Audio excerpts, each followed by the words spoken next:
Hello guys, this is your friend and we are back with a new fanfic. Which is what if Naruto's world faced a shinobi who could control time, part 1. And if you enjoy this fanfic then please press the like button and subscribe to my channel for more fanfic like this. And now let's start the fanfic.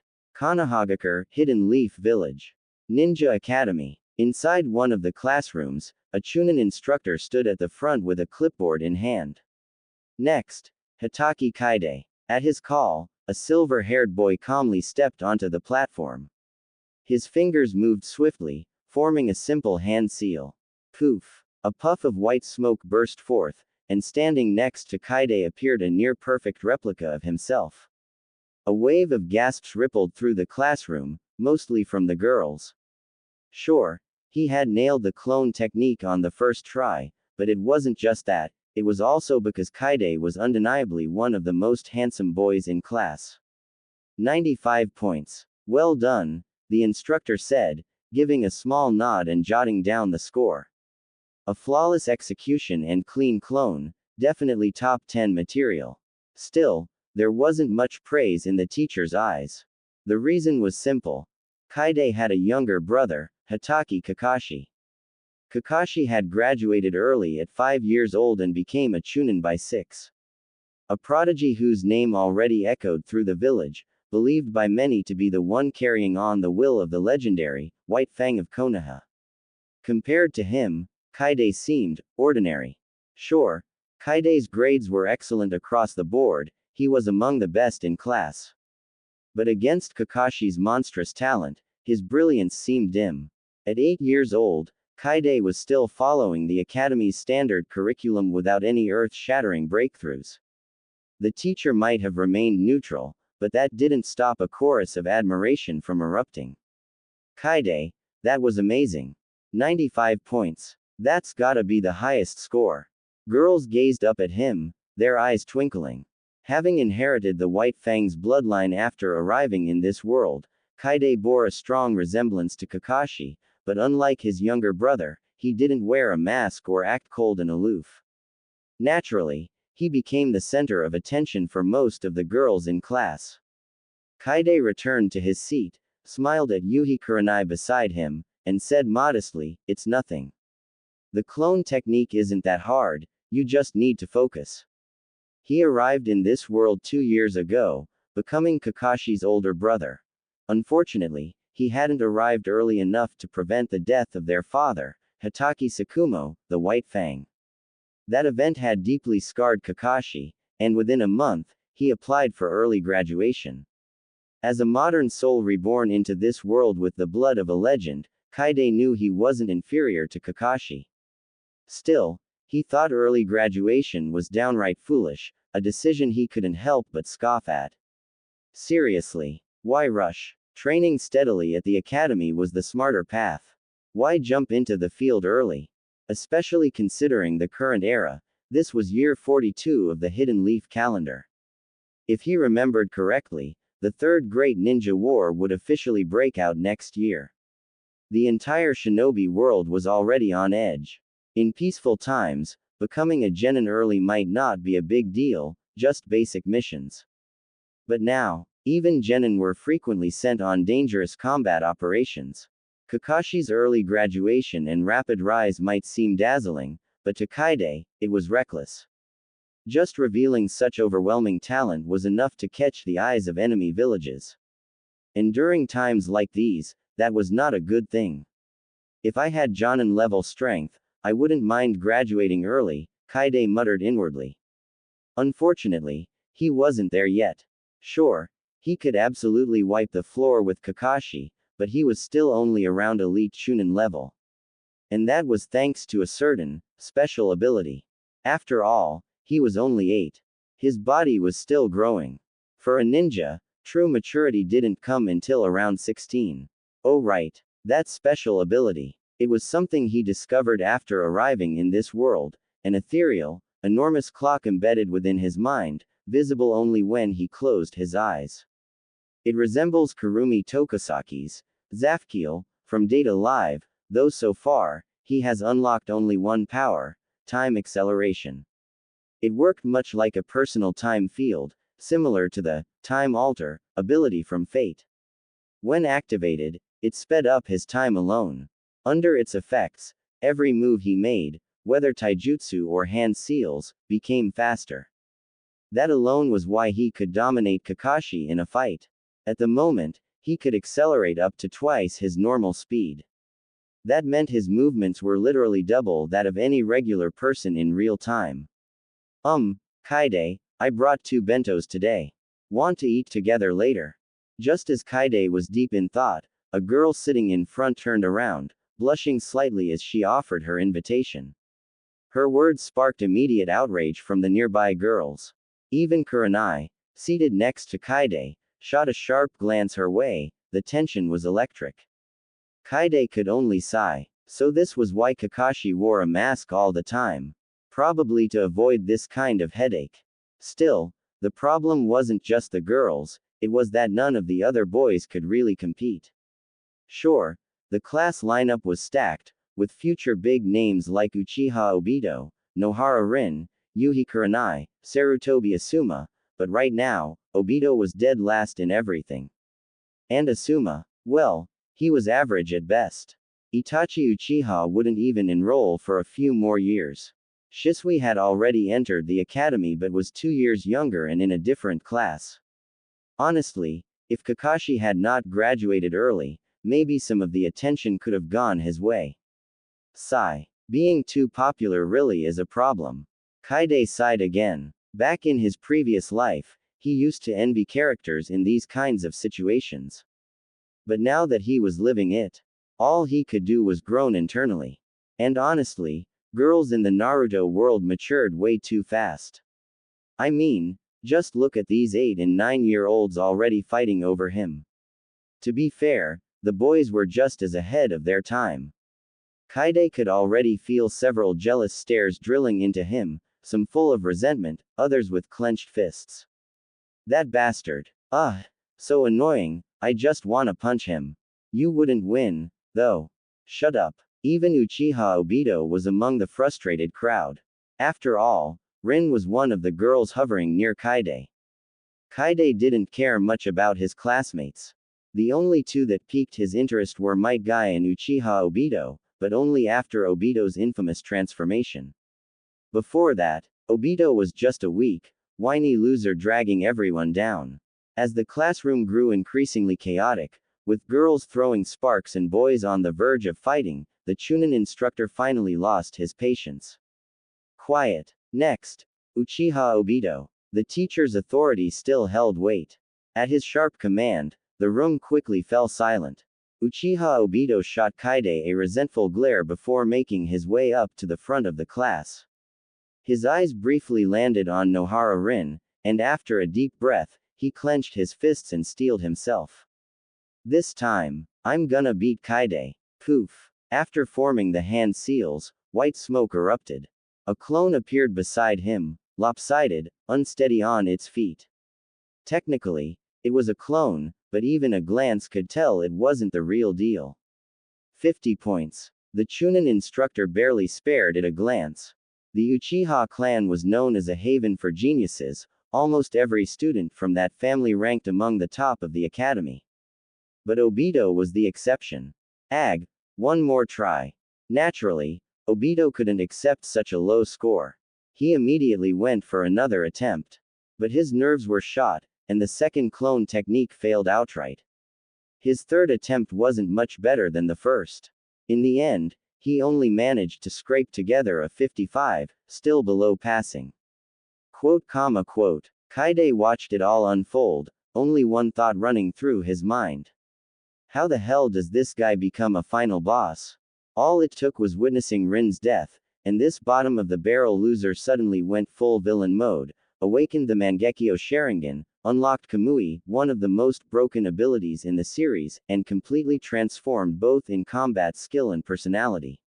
Not long after, he attacked Konoha, released the 9 tails, and played a hand in the death of the legendary cheat code, 4th Hokage Minato Namikaze. Utterly absurd. If Kaide didn't already know the original story, he never would have believed that this guy, who could barely manage a clone technique, would someday become one of the biggest threats to the entire shinobi world. Kaide shook his head and looked away. He didn't have any strong feelings toward Obito, really. The true mastermind had always been Uchiha Madara, pulling strings from the shadows. Even without Obito, Madara would have probably found himself an Uchiha Takefire, or Uchiha Bringwater, or something to carry out his will. The most important thing was his own strength. After all, the Third Great Ninja War was just a year away. When that time came, the usual graduation exam would be scrapped. By age 9, all academy students would be forcibly graduated into the battlefield. That meant he had just one more year left in school, whether he liked it or not. Quote. I wonder if I can reach Jonin level in a year. Kaide pondered silently. During the Third War, Genin and Chunin were basically cannon fodder. He was lucky to be in Konoha. If he were in any other village, even Jonin would be thrown into hopeless battles, because of monsters like Minato Namikaze who could take out 50 Jonin in a single breath. If Kaide could unlock more time-based abilities, then just relying on temporal powers alone might be enough to dominate the battlefield. Unfortunately, so far he only had access to a single ability, time acceleration, linked to the 1 o'clock position on the mysterious clock in his mind. So he still had to rely on good old ninjutsu and taijutsu. Just as Kaide was lost in thought, a crisp ding suddenly echoed in his mind, like the sound of a clock striking a new hour. He blinked in surprise, then smiled slightly and closed his eyes. In the darkness behind his eyelids, the massive, silver-white illusion of a clock emerged, ethereal and otherworldly, with golden hands ticking slowly across its face. The hour hand remained fixed at 1 o'clock. At the center of the phantom dial was a strange gear-like mechanism, similar to a date display on an analog watch. But instead of tracking dates, it showed the current acceleration multiplier. No new ability unlocked, but Kaide narrowed his eyes. Click. With just a thought, the mechanical dial shifted, emitting a sharp click as it moved from 0 to 1. Then to 2. And finally stopped at 3. Just as I thought. I can now enter triple speed. Seeing the number on the dial, Kaide let out a quiet breath. When he first crossed into this world, the maximum time acceleration he could achieve was between 1x and 1.5x. About a year later, he heard that same crisp ding sound, and the upper limit increased to 2x speed. Now, it had become 3x. It increased around this time last year, too. Maybe the time acceleration limit goes up once per year. A thought flashed through Kaide's mind. He couldn't confirm it yet, but the timing lined up. If that was the pattern, he'd find out for sure when next year came around. It was a slight disappointment that he still hadn't unlocked any new abilities. Who knew when the power tied to the 2 o'clock mark would finally awaken? Still, even this lone acceleration ability was incredibly powerful. While in an accelerated state, the world around him slowed dramatically. His speed, reflexes, perception, everything received a seamless, direct boost. If an ordinary Chunin could move at 5x time acceleration, they could go toe-to-toe with a Jonin. And if a Jonin had 5x speed, even a Kage from one of the 5 great nations might struggle to keep up. The same logic applied to him. If he could maintain the strength of a Chunin under normal conditions, time acceleration would let him fight evenly against Jonin. And if he reached Jonin level himself, well, there'd be very few in the ninja world who could even touch him. And that was just 5x. If the phantom clock ever reached 10x speed or more, his speed alone would become a terrifying, almost unbeatable force. Quote. What would the 8 gates look like under 10 times acceleration? Kaide let his imagination run wild. He pictured a massive air cannon blast, 10 times stronger than the evening elephant shattering clouds, ripping the moon created by the sage of 6 paths apart in space, reducing it to a cloud of debris. He in a breath just imagining it, and only after a few seconds did he return to reality. Tenfold acceleration paired with the 8 gates was still a distant dream, but the 8 gates themselves might be worth looking into. They seemed like one of the most compatible powers for time acceleration. As for other abilities, once a jutsu was cast, its flight speed wasn't affected by his time powers. The acceleration field only covered his body, not the outside world. But his hand seal speed and casting speed were both boosted, which still gave him a significant edge. After all, the casting speed of a technique could be critical in battle. Take the Flying Thunder God technique or Flying Raijin. It made the entire ninja world tremble not because of its power, but because it had 0 casting time and no need for hand seals. Speaking of which, now that he could use 3x acceleration, and his 2x state had already allowed him to easily beat Chunin level Kakashi, he figured that at 3x, even elite Chunin wouldn't be much of a problem. A Jonin would still be a tough fight, though. Maybe somewhere around a special Jonin level. Kaide assessed his current power level. He was probably just a bit short of special Jonin, but by this time next year, he was confident he'd be there. In the ninja world, reaching special Jonin was the bare minimum for being considered a strong ninja. Genin and Chunin were basically cannon fodder once war broke out. Above special Jonin came Jonin, then elite Jonin, and above even that, technically, there was nothing. There was no official, cage level, designation in this world. But in Kaide's eyes, ninja like the White Fang or Danzo, whose strength far surpassed that of typical elite Jonin, could be considered cage level, just for the sake of categorization. Kaide's movements had not escaped Obito's watchful eyes. When Obito saw Kaide close his eyes and ignore him, his eyelids twitching slightly as if deliberately provoking him, he couldn't help but clench his fists. Damn it! What's he so smug about? A guy who got left behind by his own little brother. Obito gritted his teeth in frustration. Kakashi was a bastard too. He'd only been in school for less than half a year before graduating early. Honestly, both brothers were insufferable in their own way. I heard Kakashi recently completed an A- rank mission with a Jonin. Can't lie, he's pretty impressive. He became a Chunin last year. At this rate, he might become a Jonin soon. Someone nearby, catching onto Obito's grumbling, decided to add fuel to the fire. Kaide was usually ranked in the top 10 in class, sometimes even taking first place. So it wasn't easy to criticize him based on performance or grades. But when compared to someone like Kakashi, it was much easier to belittle Kaide. After all, against Kakashi, who graduated at 5 and became a Chunin at 6, Kaide's shine dimmed considerably. He barely seemed worth comparing. Another classmate quickly picked up the cue, glanced at Kaide, and said casually, "As much as I hate to admit it, Kakashi really is a genius. Compared to him, some people don't seem qualified to be called Big Brother." Smack. Before Kaide could respond, the girl sitting in front of him, Yamanaka Inoka, jumped up and glared angrily at the boy who'd just spoken, Inuzuka Fang. Hey, what the hell did you just say? Fang wasn't about to back down just because a girl was angry. He stiffened his neck and said, "What? Am I wrong?" Inoka fumed but couldn't come up with a good comeback. Kaide opened his eyes and looked at her with a calm smile. Kakashi really is a genius. Most people would have a hard time measuring up to him. Inoka nodded earnestly. Yeah, Kaide, don't listen to him. A ninja like your brother only comes around once in a lifetime. You don't have to compare yourself to Kakashi. Yuhi Kurenai agreed with a nod. As long as you didn't compare Kaide to a freak like Kakashi, he was already one of the most outstanding students in the class. There wasn't really anything to criticize.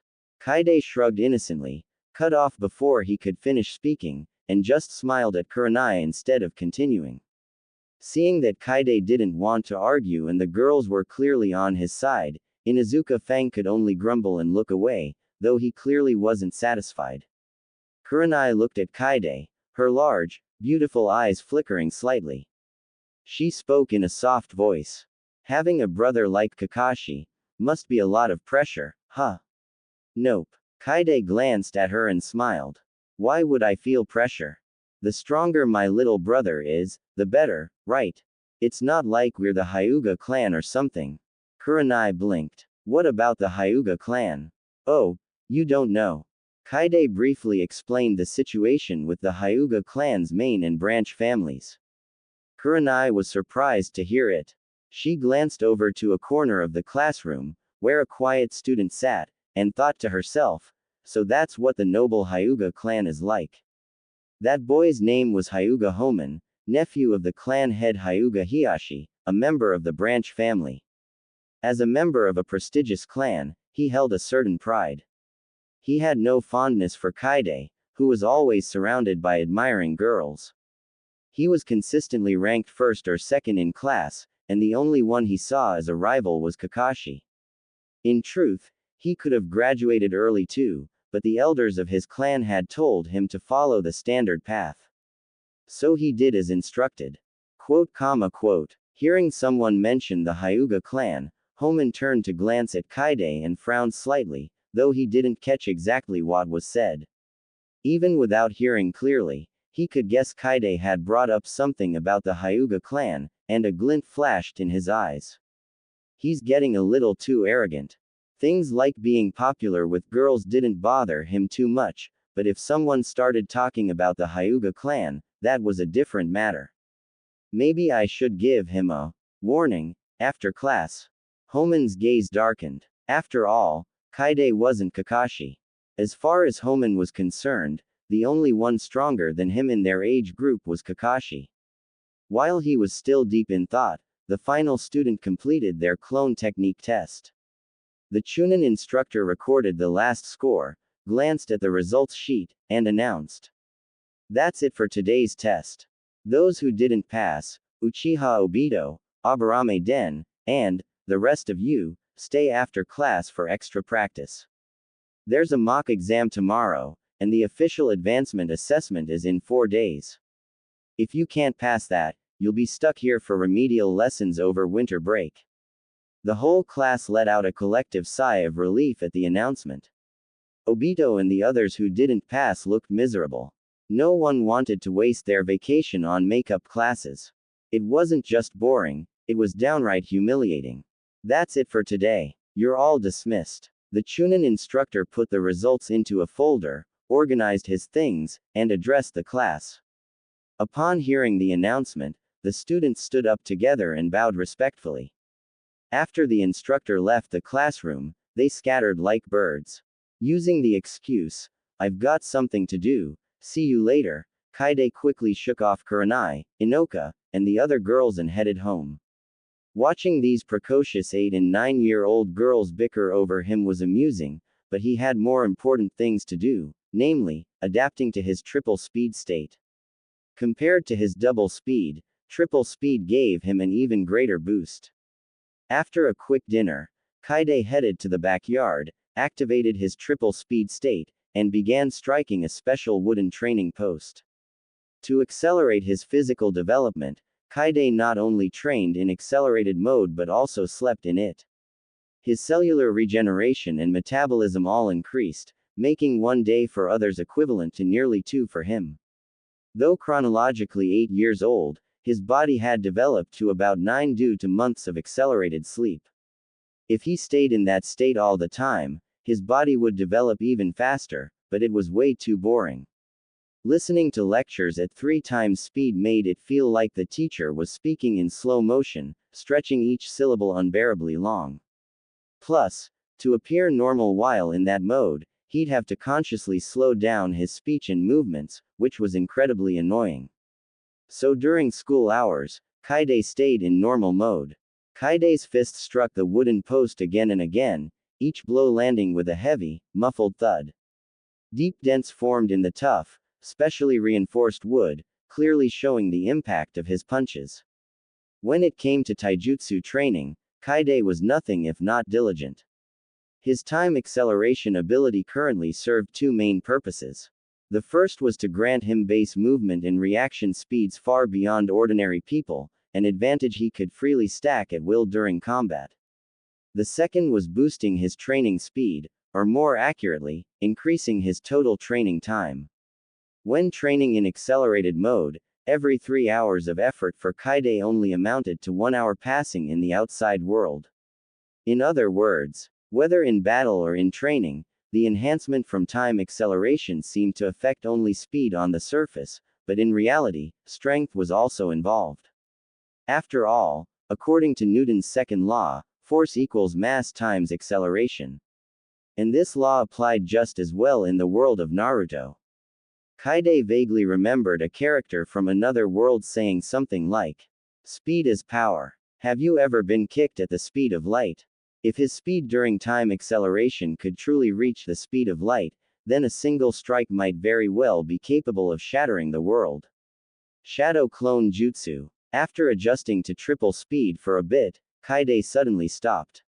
He quickly formed a hand seal and activated the Shadow Clone technique. Poof! Poof! 2 identical copies of Kaide appeared, one to his left and one to his right, surrounded by a brief cloud of smoke. The Shadow Clone technique, widely considered the ultimate support jutsu for training, was something Kaide had prioritized from early on. He'd gotten the training method for it from Kakashi a while back.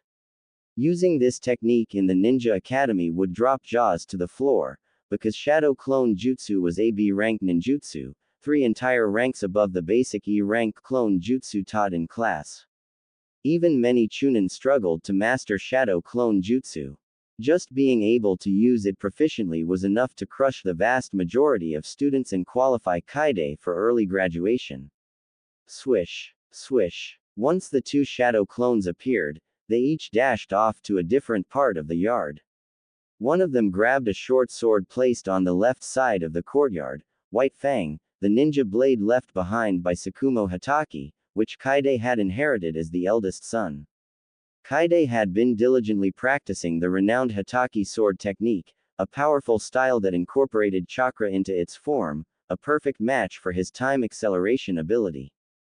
If he could one day master the Hatake sword technique to the level of Konoha's White Fang, he'd be able to roam the ninja world unchallenged. In accelerated mode, he might even stand toe-to-toe with those who exceeded cage level. Meanwhile, the second clone moved to the opposite corner of the yard. There, it held out its palm and began to shape and compress chakra into a spherical form. That's right, the Rasengan. The core principle behind the Rasengan was chakra shape transformation. Since it was a close-range jutsu, it also synergized well with time acceleration.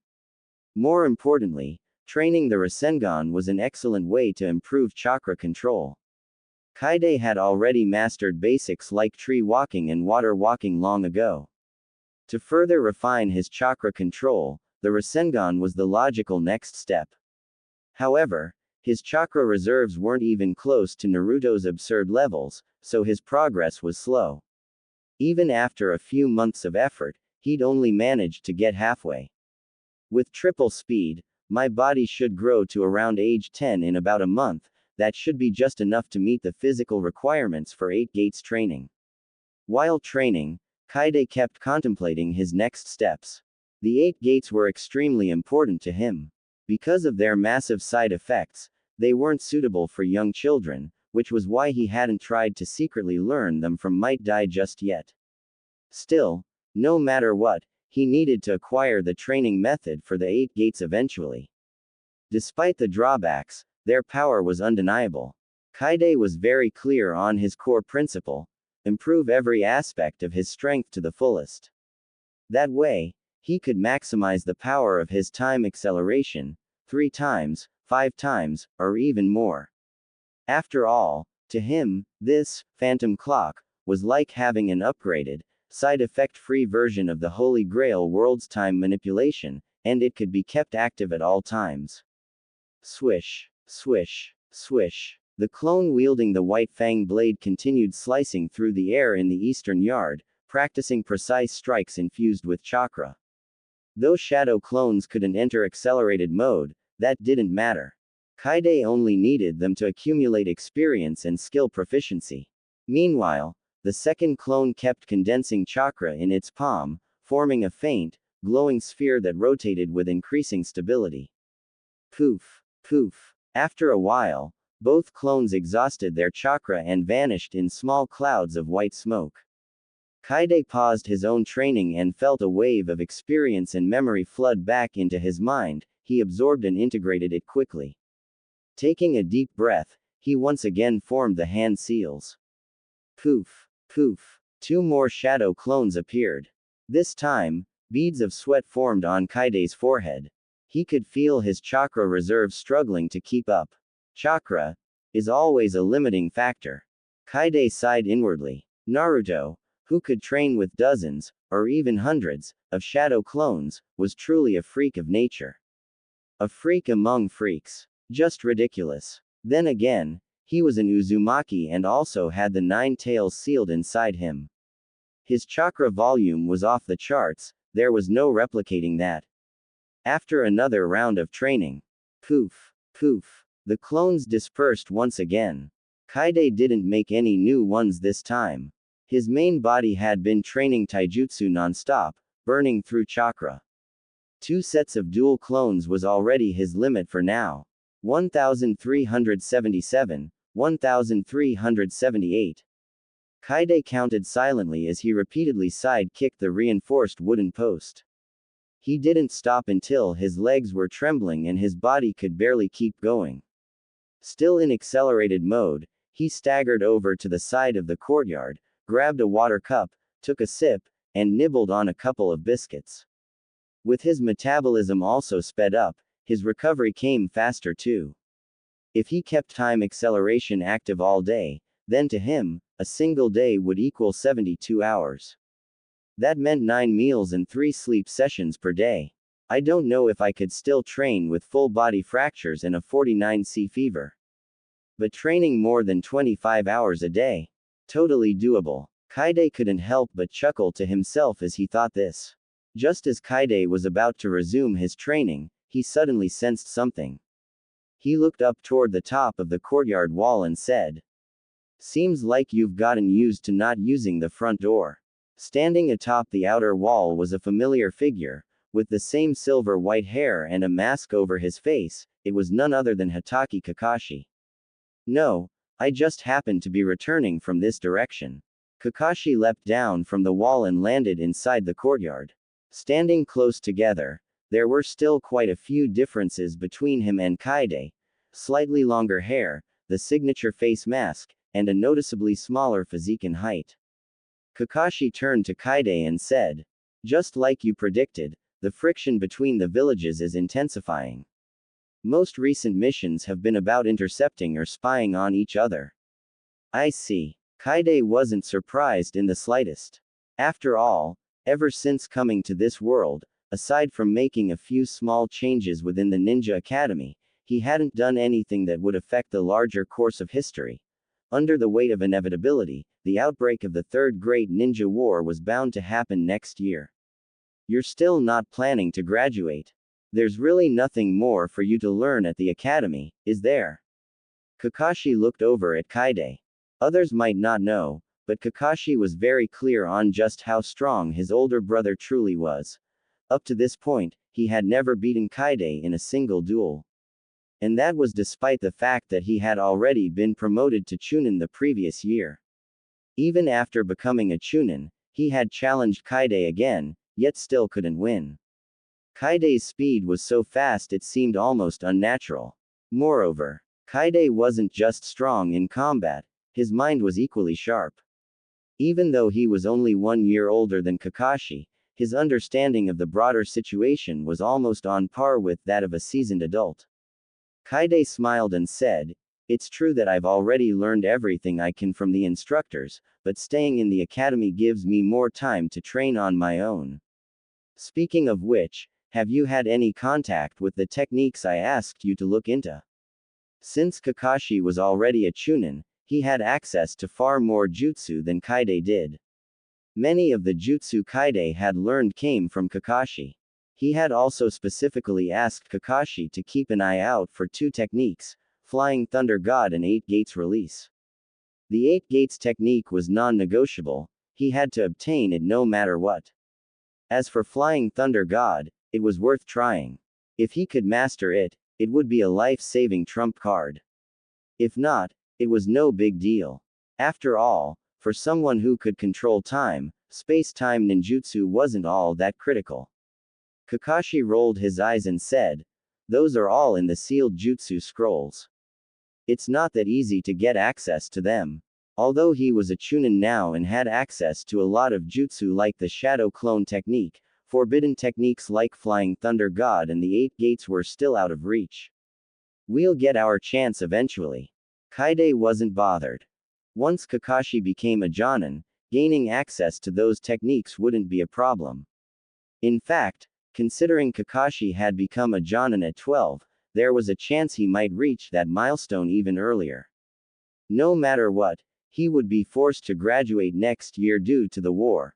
Once the war started, there would be no hiding his abilities. In the face of constant danger, he'd have to go all out.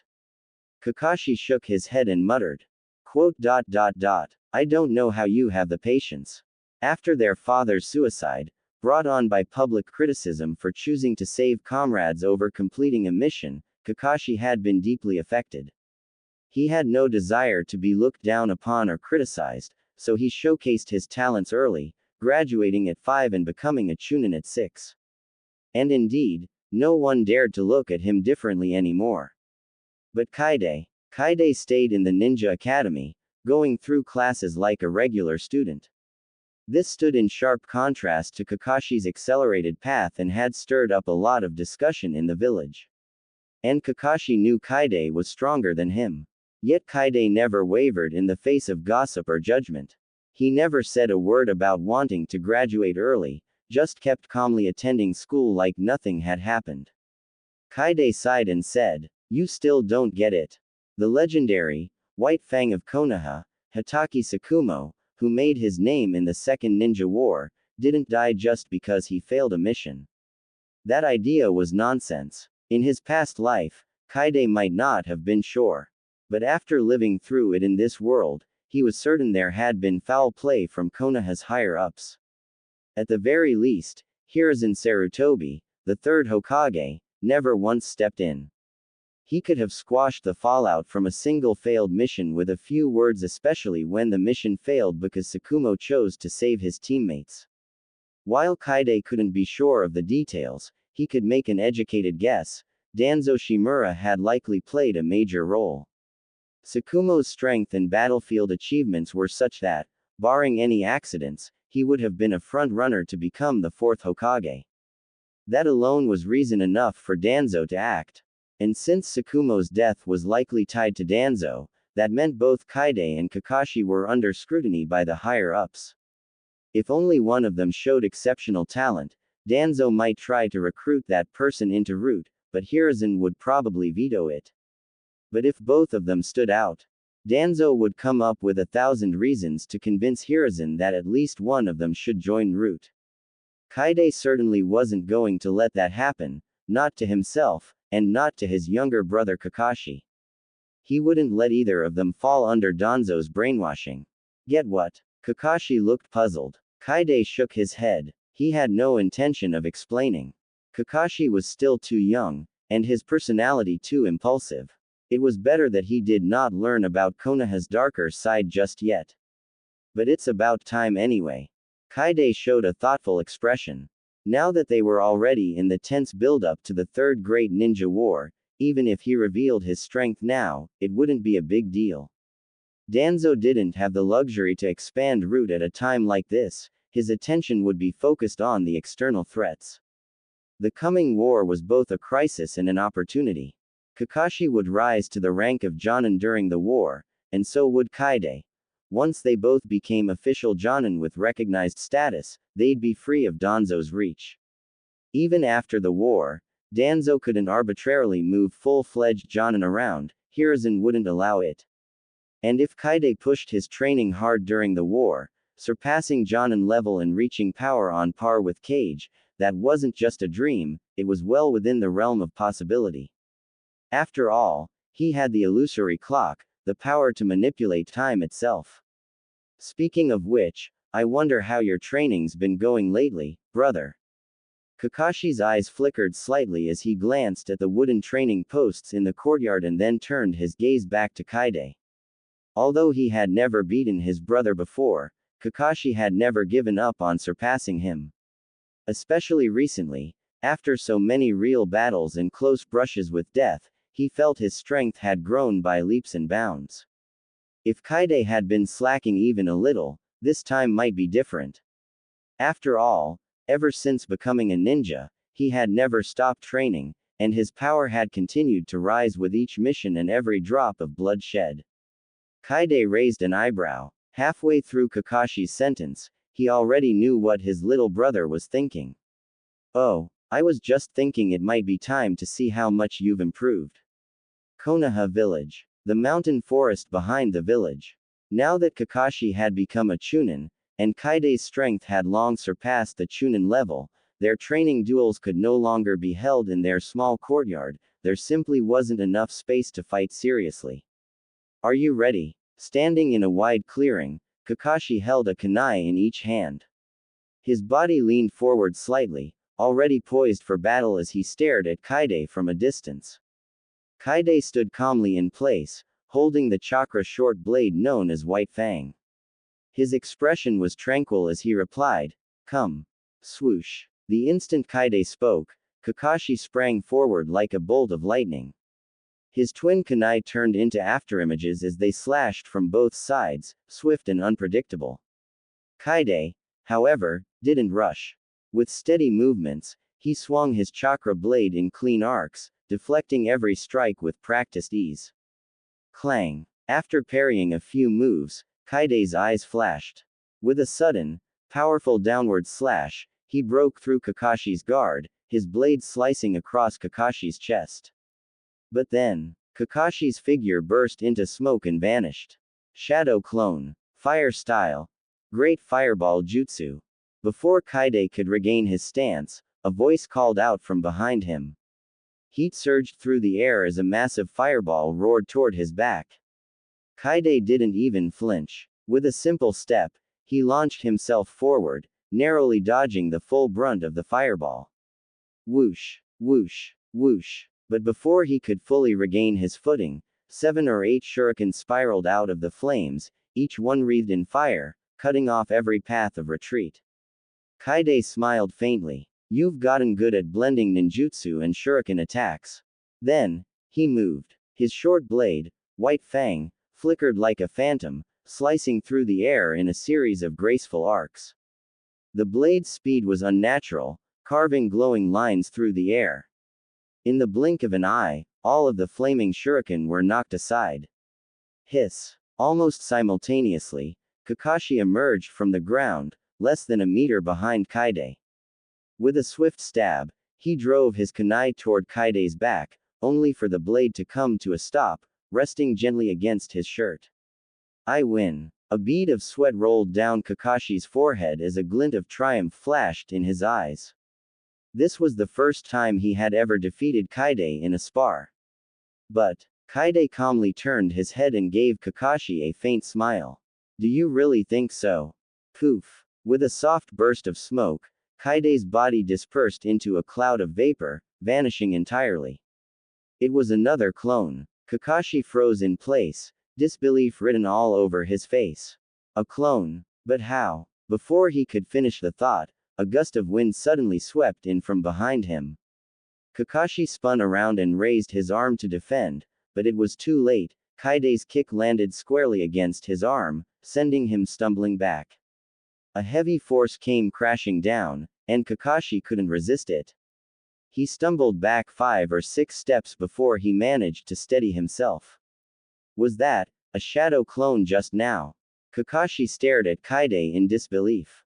He was sure he hadn't seen Kaide perform the shadow clone technique. And besides, how could it be cast so silently, without leaving the slightest trace? No, Kaide shook his head. That was just a regular clone technique. Kakashi was momentarily stunned. Impossible. Normal clones can't attack. How could one block my flaming shuriken? When I blocked the flaming shuriken, I was still using my real body. Kaide gave a faint smile. You probably won't understand it just by hearing me say it, so watch carefully. As he finished speaking, Kaide gripped White Fang with one hand, while his other hand moved at a speed so fast it blurred into afterimages. In what seemed like a single instant, he completed 2 sets of hand seals. Clone technique. Substitution technique. Wah! Kakashi stood there, jaw dropped. Both the clone and substitution techniques were basic jutsu taught at the Ninja Academy. There was nothing shocking about knowing them, but what did shock him was Kaide's seal speed. One-handed seals. And they were even faster than two-handed seals. He had always known Kaide was fast, faster than him, even, but this was something else entirely. The speed at which his fingers moved was inhuman, nearly impossible to follow with the eye. What's up with your hands? That speed is beyond normal human limits. Kakashi exclaimed, wide-eyed. Kaide didn't look surprised at Kakashi's reaction. After all, this time he had used triple speed. 2 times speed might still pass as normal, but 3 times. From a regular perspective, it looked outright monstrous. Who knows? Kaide shrugged. Maybe I just have exceptionally good motor skills. Kakashi gave him a dead fish stare, the kind that screamed, you think I'm stupid? Even superhuman reflexes wouldn't explain that. He furrowed his brow as memories resurfaced, strange things he'd occasionally noticed about Kaide over the past few years. I remember, you weren't like this before. But starting about 2 years ago, you began getting faster. This isn't normal, it's already approaching the realm of a Kekkei Genkai. If you can go even faster. Kekkei Genkai. Every ninja knew this term. Many existed in the world, some common, like elemental chakra fusions, lava release, scorch release, etc., and some rare and powerful, like the Sharingan, Byakugan, or Shikatsumyaku. Kaide's speed wouldn't be out of place even among Jonin. But that wasn't the point, it wasn't just speed. It was unnatural, as if his entire body was operating in fast forward, out of sync with the world around him. The only plausible explanation was a Kekkei Genkai. The Hitaki clan had always passed down swordsmanship, not Kekkei Genkais. But there were plenty of cases where a regular ninja spontaneously awakened a unique Kekkei Genkai. It was rare, but not unheard of. Kaide might not yet be classified as having one, but if he could move even faster, then it would be a Kekkei Genkai, one like no other. Yeah, that might be it, Kaide murmured thoughtfully. His ability, the illusory clock, did indeed fit the bill. In the world of Naruto, where forbidden techniques like Izanagi existed, a Kekkei Genkai that enhanced speed wouldn't be out of place at all. Kakashi considered this and said, if you think so too, then it's probably true, but I don't remember reading about any Kekkei Genkai like that. There's no record of anything similar. Kaide stroked his chin. If there's no record, then I must be the first to awaken it. In that case, let's call it Ghost-style Kekkei Genkai. Ghost release, huh? Kakashi nodded. That movement really does feel inhuman, like a ghost darting through shadows. Fits perfectly. Actually, I was thinking more along the lines of glitch release, Kaide thought to himself, amused. But whether it was ghost-like or glitchy, it didn't matter. It was just a cover. If this ability were truly to be considered a Kekkei Genkai, then it should bear only one name. Time Kekkei Genkai. This really isn't fair, you know. Kakashi gave Kaide a deadpan look. No wonder I've never been able to beat you. Having a Kekkei Genkai is basically cheating. Kaide chuckled. Since when has using a Kekkei Genkai in battle counted as cheating? But if it bothers you that much, I'll fight you again, without using that ability. Kakashi was indeed a genius. Though they both inherited the bloodline of Konoha's White Fang, Kaide's talent in ninjutsu didn't quite match Kakashi's. But that didn't matter, he was still stronger, because he had put in more time training. The effects of his time acceleration didn't just apply to combat, it extended to training too. Ever since he arrived in this world, Kaide had spent at least twice as much training time as Kakashi. Forget it. Kakashi paused, then shook his head. A Kekkei Genkai was an innate ability, it wasn't cheating. Even if he managed to beat Kaide without one, it wouldn't really mean much. In the ninja world, no one ever said you couldn't use your Kekkei Genkai. But just having a Kekkei Genkai doesn't mean you'll always be stronger than me. If you slip up, I might surpass you. He stared at Kaide, not showing even a hint of discouragement. After all, Kekkei Genkai weren't invincible. The third Hokage, Hiruzen Sarutobi, didn't have a Kekkei Genkai either, yet his name shook the entire ninja world, and many in Konoha considered him the strongest of the 5 Kage. Then I'll be waiting for the day you surpass me. Kaide smiled and reached out to pat Kakashi's head, but Kakashi immediately stepped back with a frown. Just as he was about to snap at Kaide for treating him like a kid, a loud and energetic voice suddenly rang out from nearby. Ah, Kakashi. There you are. I've been looking all over for you. Kaide turned to see a boy in a tight green jumpsuit bursting out of the bushes, his look was unmistakable. Might Guy. Without even sparing a glance at Kaide, Guy leapt straight toward Kakashi and lashed out with a flying spinning kick. Let's settle this, Kakashi. Take this, Leaf Hurricane. Quote. Kakashi glanced at Guy with his usual dead-eyed look and silently blocked the strike with one arm before countering with a horizontal kick of his own. Guy absorbed the blow with seemingly endless energy. This time I'm definitely gonna win, Kakashi. Bring it on. Bam, bam, bam. In the blink of an eye, Guy and Kakashi were locked in fierce hand-to-hand combat. Just like in the original story, Guy had viewed Kakashi as his rival since their academy days, constantly training and challenging him. Kaide watched the two going at it, shrugged, and leapt up into a nearby tree to watch from above, completely uninvolved. A man who would one day master the 8 gates and beat the 7 ninja swordsmen of the mist into the dirt, leaving lasting trauma on survivors like Fubuki Suikazan, Guy's taijutsu talent was undeniable. Though he hadn't yet learned the 8 gates, his raw physical prowess already let him pressure Kakashi in close combat. But the moment Kakashi started using ninjutsu, the fight's outcome was clear. Crackle. Zap. Still irritated from losing to Kaide, Kakashi didn't hold back. After exchanging a few blows, he suddenly unleashed a lightning release technique. Zap. Guy flew back with a yelp, his hair standing straight up and the scent of burnt cloth in the air. Damn it. Guy lay sprawled on the ground, smoking slightly. Even though he'd clearly lost, he didn't seem the least bit discouraged. Next time, I'm totally gonna win, he muttered, sparks still flickering from his mouth. Kakashi crossed his arms and looked down at him. You should probably give up now. You beating me is even less likely than me beating Kaide.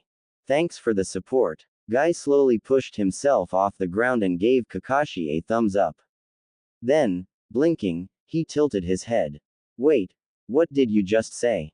Nothing important, Kakashi replied with a shrug. But Guy furrowed his brow and glanced up at Kaide, still perched in the tree, his eyes filled with doubt. Did Kakashi just say he couldn't beat Kaide? Guy had never really compared the two brothers. After all, Kakashi had graduated at 5 and became a Chunin at 6, while Kaide had only ever ranked near the top of their class. Must have misheard. Kakashi probably meant that Guy beating him was less likely than Kaide beating him. Relaxing at the thought, Guy's brows smoothed out again.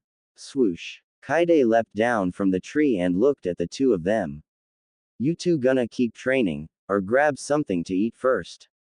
Thanks to Guy's frequent challenges, Kaide had gotten used to him. Despite the odd stares that followed Guy and his father might die wherever they went, Kaide never looked down on them, not one bit. After all, one of them would eventually open the 8th gate, destroying the 7 ninja swordsmen and scarring the survivors mentally. And the other would nearly kick Kagaya Otsutsuki's coffin open in a battle against Madara. Honestly, Kaide felt kinda guilty for eyeing the 8 gates technique himself. That said, mastering the 8 gates was both simple and extremely hard. The basics were easy enough that any ninja could learn it. It was a straightforward, brutal form of taijutsu, but to truly master it required years of hellish training and discipline. Which is exactly why only people like Guy and Dai had the willpower to push through and perfect such a grueling technique. Since I lost to Kakashi, I'll do 3,000 squats before I eat. Guy answered without hesitation and immediately began squatting in place, completely ignoring Kakashi's exasperated stare. Seeing Guy jump right back into training, Kakashi shook his head and turned to Kaide. I'm not hungry either. I'll keep training too. It wasn't that Guy had inspired him. It was Kaide. With Kaide pulling ahead thanks to a Kekkei Genkai, Kakashi could feel the distance between them widening. If he didn't push himself, that gap would only grow. And that was something he simply couldn't accept. Suit yourselves, Kaide said casually. I'm gonna go eat. You guys keep at it. He didn't mind. His daily rhythm was completely out of sync with regular people's. Thanks to his time acceleration, he ate at least 5 meals a day, and trained far more than both Kakashi and Guy combined. Hokage's office. On Hiruzen Sarutobi's desk sat a file detailing Kakashi's recent missions and records of his behavior. For the third time now, Kakashi had gotten into conflicts with new teams, making it difficult for him to function normally in missions. Shimura Danzo, leaning on his cane, stood in front of Hiruzen's desk and said in a low voice. It seems you still haven't found a proper place for that child, Hiruzen. If that's the case, why not leave him to me? Hiruzen puffed on his pipe, glanced at Danzo, and replied. You want to turn Tsukumo's child into an emotionless tool? Danzo's face was blank as he answered. If I train him, he won't make the same mistakes Tsukumo did.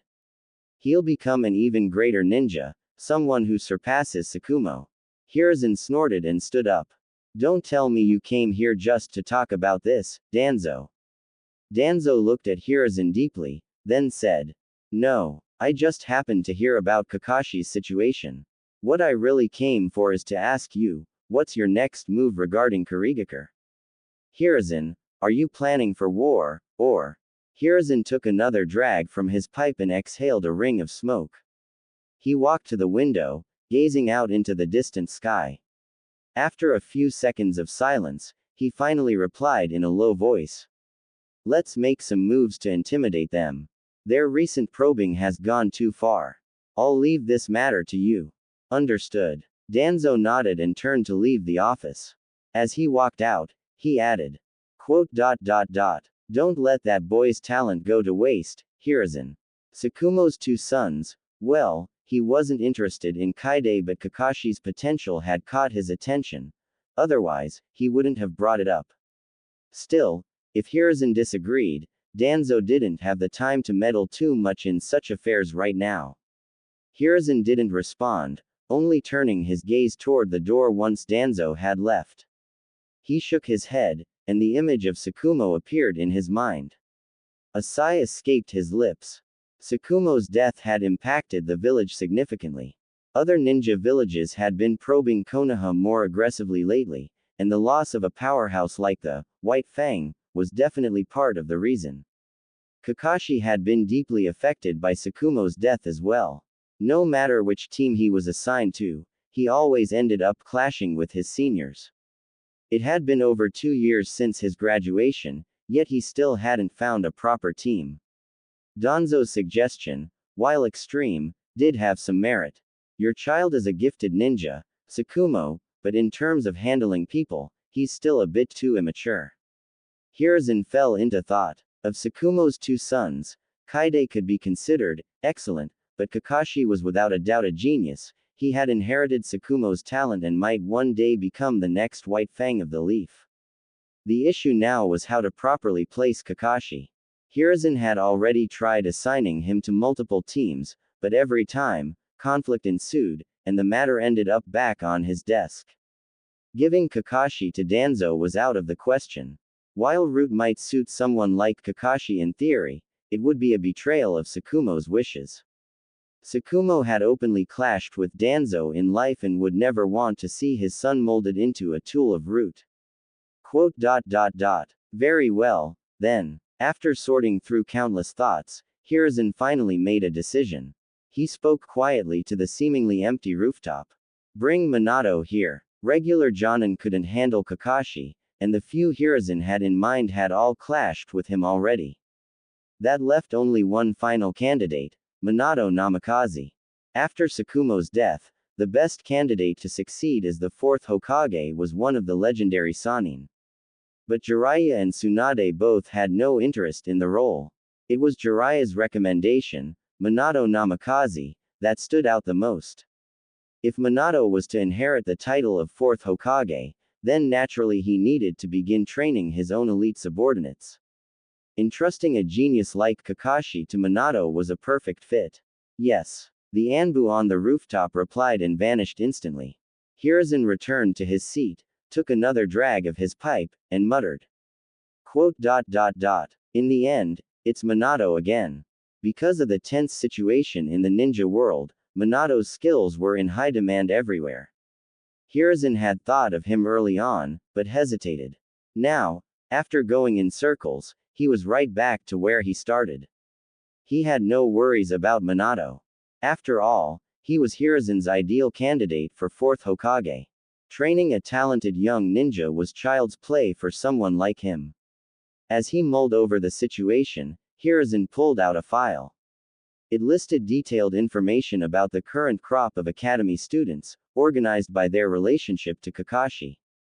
At the very top of the stack was Kaide's file. Hiruzen glanced at it, then set it aside. It wasn't appropriate to put two brothers in the same team, especially when one of them was also a key figure's younger sibling. If Kaide had talent on par with Kakashi, it might be worth overlooking, but right now, it was important to consider public perception within the village. Guy, Obito Uchiha, Rin Nohara. Hiruzen pondered for a moment and made his choices.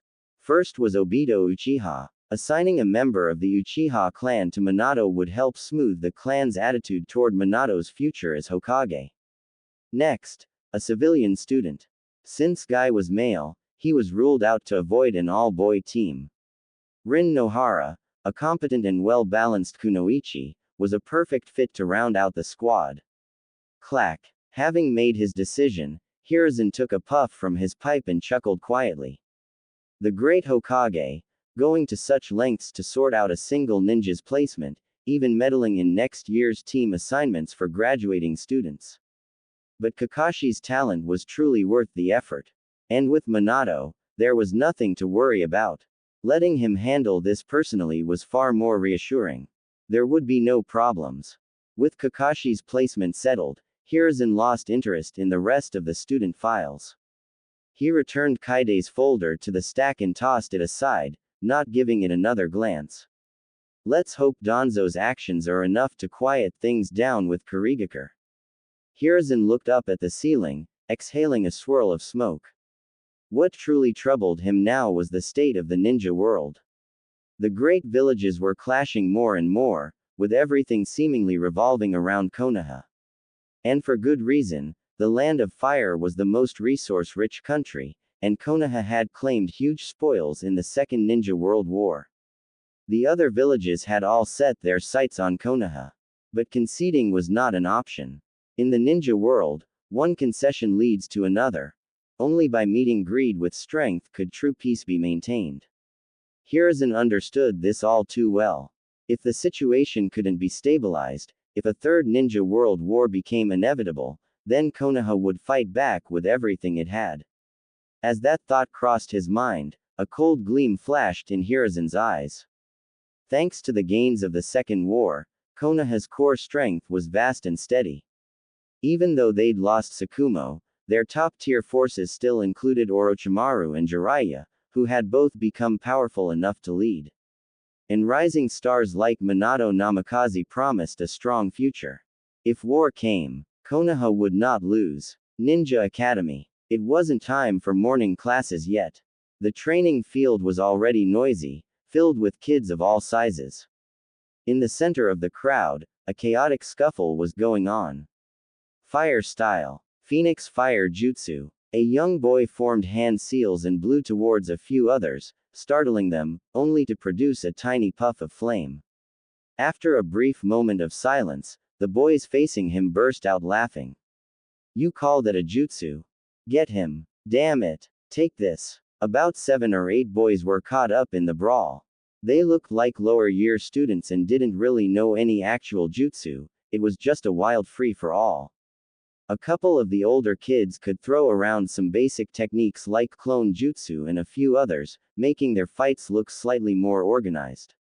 The onlookers were shouting, cheering, and egging the chaos on. It was a mess, and since it was still early, no Chunin instructors had come to break it up yet. What are you watching? Kaide appeared not far from the field, glanced at the brawl, and walked a few steps closer. He tapped someone on the shoulder in the outer edge of the crowd. Yuhi Kurenai jumped slightly in surprise. When she turned and saw Kaide, she relaxed with a sigh of relief. Morning, Kaide. Morning. Kaide smiled warmly. Come on, let's go to class. He had no interest in watching a bunch of kids fight. Kurenai glanced at the center of the brawl, hesitated, and said, Kaide looked over at her. Kurenai said a bit awkwardly, my cousin's in there getting beat up, his name's Yuhi Yo.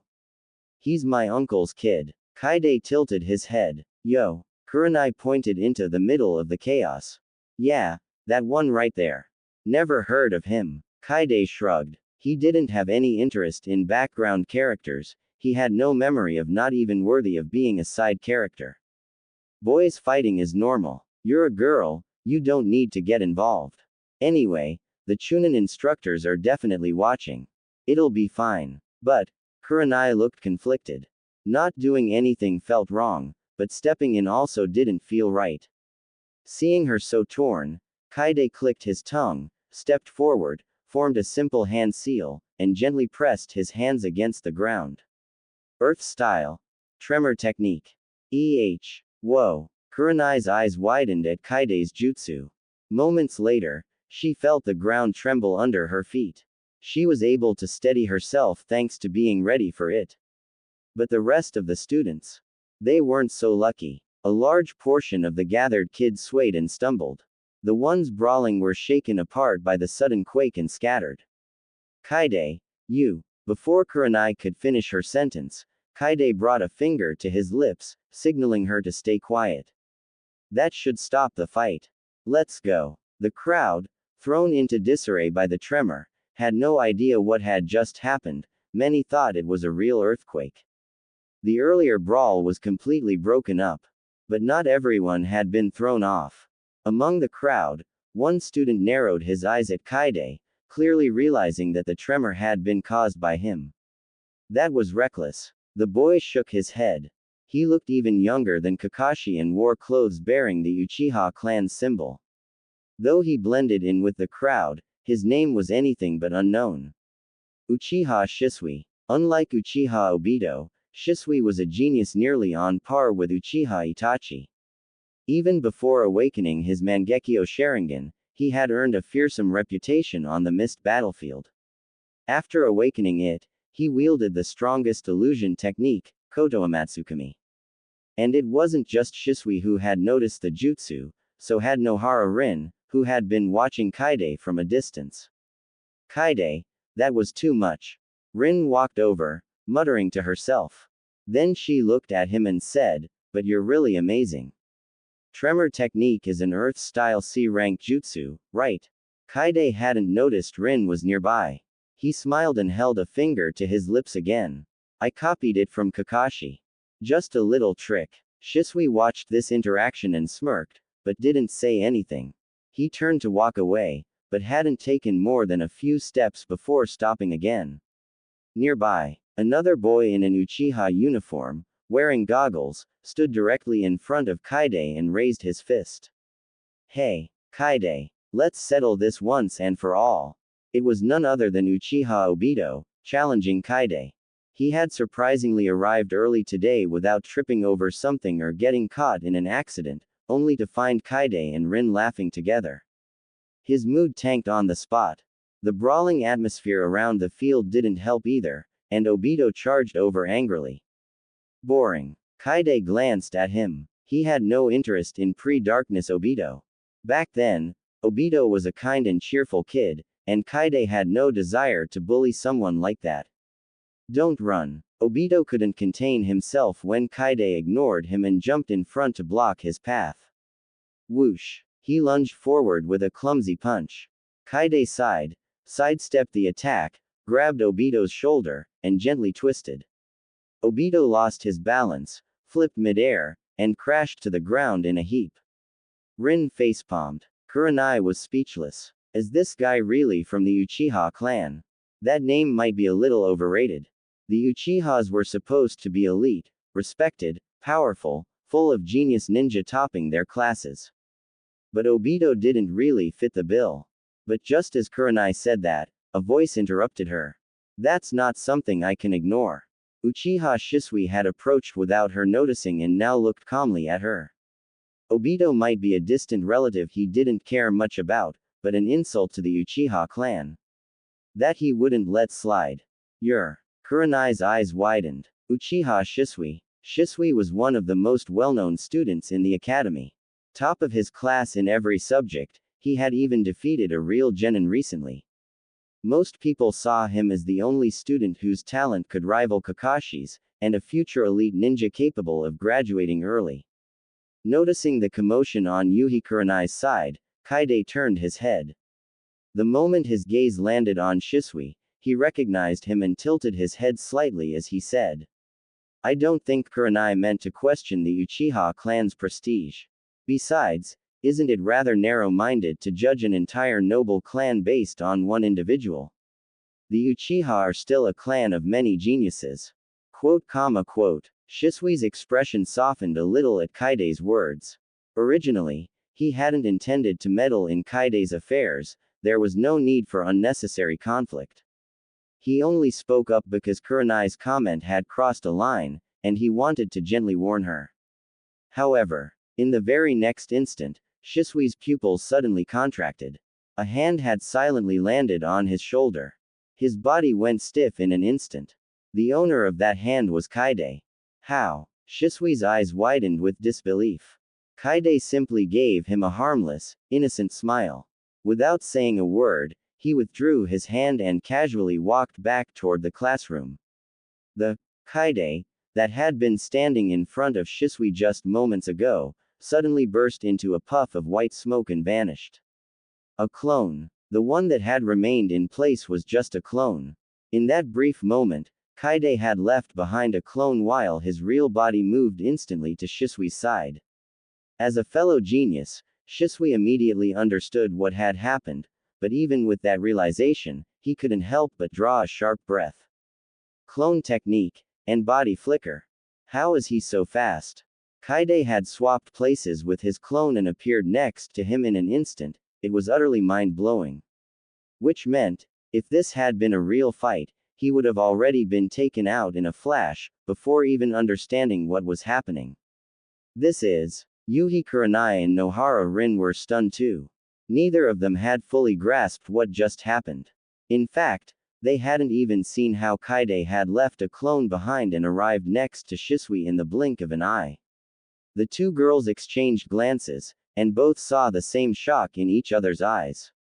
After snapping out of their daze, they glanced at the still frozen Shisui, then quickly chased after Kaide. Quote. Shisui took a deep breath, forcing himself to calm down. As he turned his head to watch Kaide walk away, there was still a trace of shock lingering in his eyes. Everyone knew about Kakashi's genius. Kaide, by contrast, had always been considered average talent, mediocre, or even lacking potential. At this moment, Shisui had only one word for those evaluations. Blind. Even though he wasn't sure about Kakashi's full strength, just based on Kaide's technique just now, Shisui was convinced Kaide was definitely not inferior to Kakashi. In fact, he might even be stronger. Phew. This level of skill couldn't have been gained overnight. That guy's been hiding his true strength all along, never once showing off his talent, not even when others doubted him. Shisui muttered in his heart. His current judgment of Kaide could be summed up in one word: terrifying. Compared to the brash and proud Kakashi, Kaide, his older brother, didn't just possess incredible strength, he had a calm, composed, and mature demeanor. And someone like that was undeniably even more formidable. Taking a deep breath, Shisui suddenly felt the weight of being called a genius grow heavier on his shoulders. Back in the classroom, Kaide leaned back in his chair, fingers to his chin in thought. Young Shisui of the Uchiha shouldn't be any weaker than Itachi. But I'm not sure exactly when he awakened the Mangekyo and obtained Koto Amatsukami. Since this was the Shisui from the original story, one of the Uchiha clan's prodigies, and considering how arrogantly he treated Kurenai, Kaide decided to test him a bit. He wanted to see if the future Shisui of the body flicker could keep up. Turns out, not quite. Kaide, just now you. As Kaide walked into the classroom, Kurenai and the others followed close behind. Kurenai sat down beside him and immediately spoke up.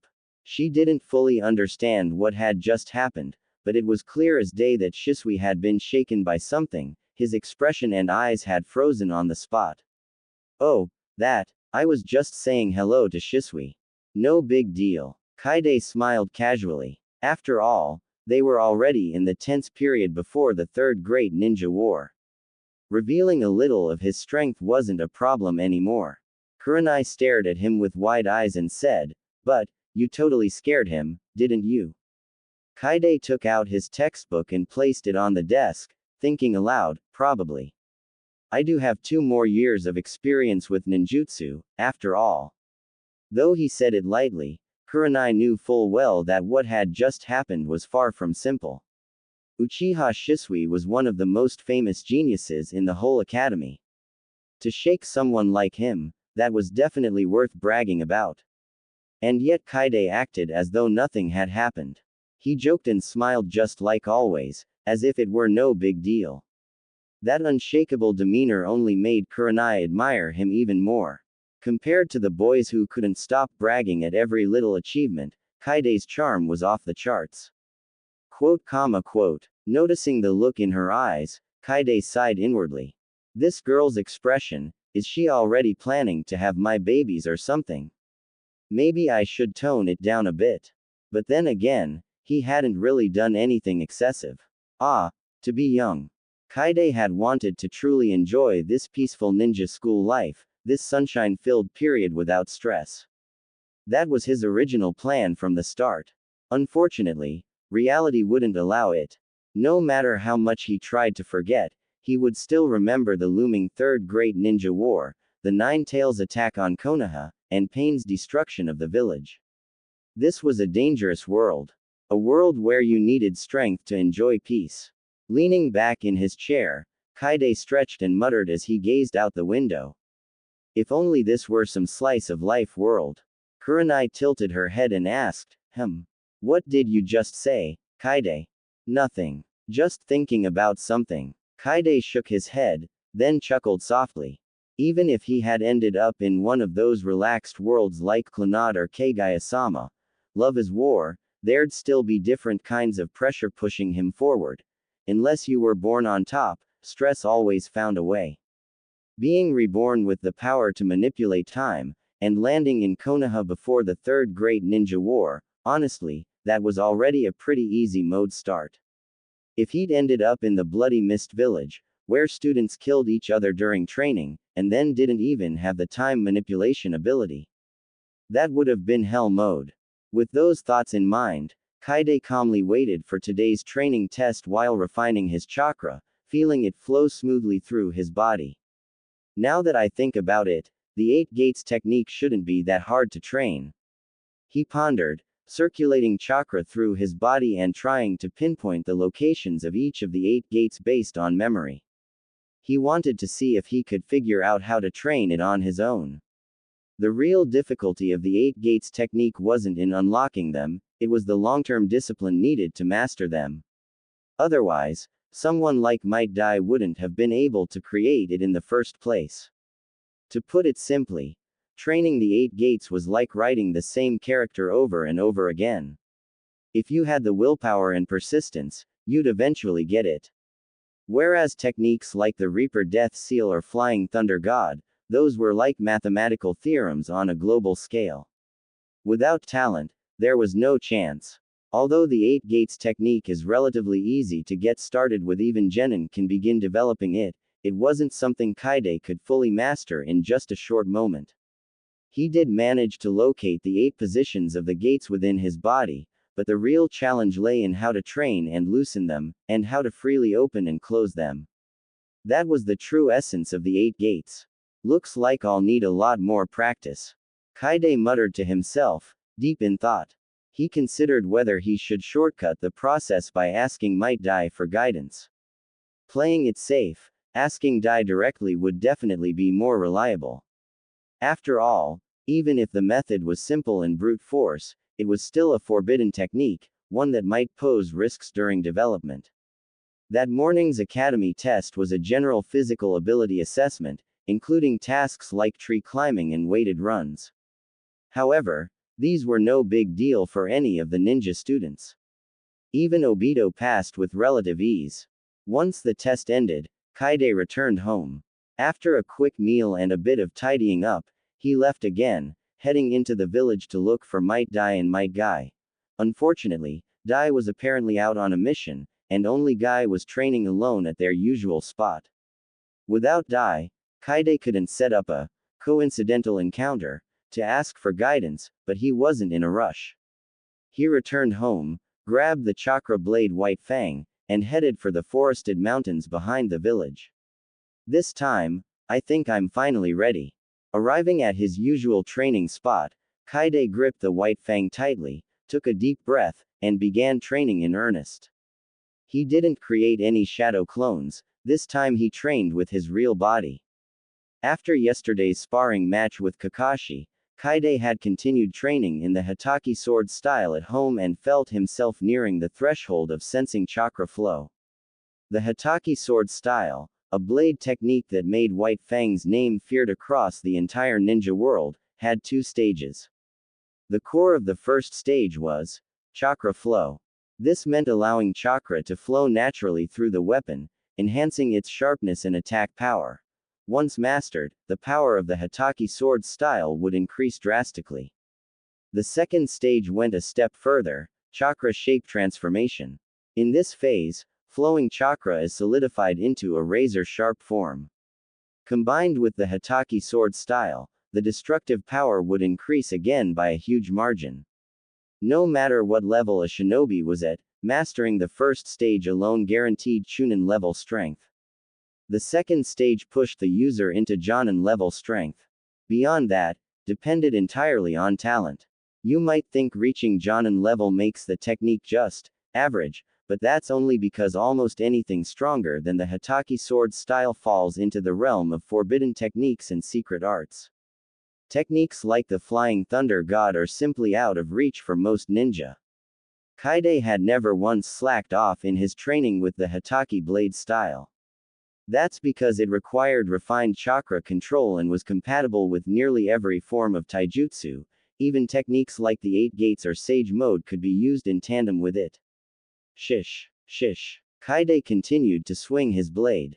A faint white glow shimmered across White Fang, subtly trembling with each slash and leaving behind glowing arcs in the air. He trained like this for hours before returning to the village for a meal. Then he came back out to continue. 7 hours, 8 hours, 9 hours. Under the effect of 3x time acceleration, Kaide kept repeating the most basic forms of the Hataki sword style, integrating the increasingly familiar chakra flow into each motion. Over time, his crude movements became smoother. What was once unfamiliar became second nature, until finally, with one clean slash, Kaide felt the chakra flowing along his blade perfectly aligned with his cutting motion. That's it. His eyes lit up. He paused, felt out that exact state again, and swung once more. The result was the same, perfect execution. After repeating it dozens of times to confirm he'd fully mastered the technique, Kaide finally relaxed. The first stage of the Hataki sword style was complete. Let's test the power. Calming his breath, Kaide stepped in front of a thick wooden post. His eyes focused, and he slashed with the White Fang. A thin white arc flickered through the air. SHT. The thick post, easily as wide as a man's arms, was sliced clean through as if it were tofu. The top half slid off silently.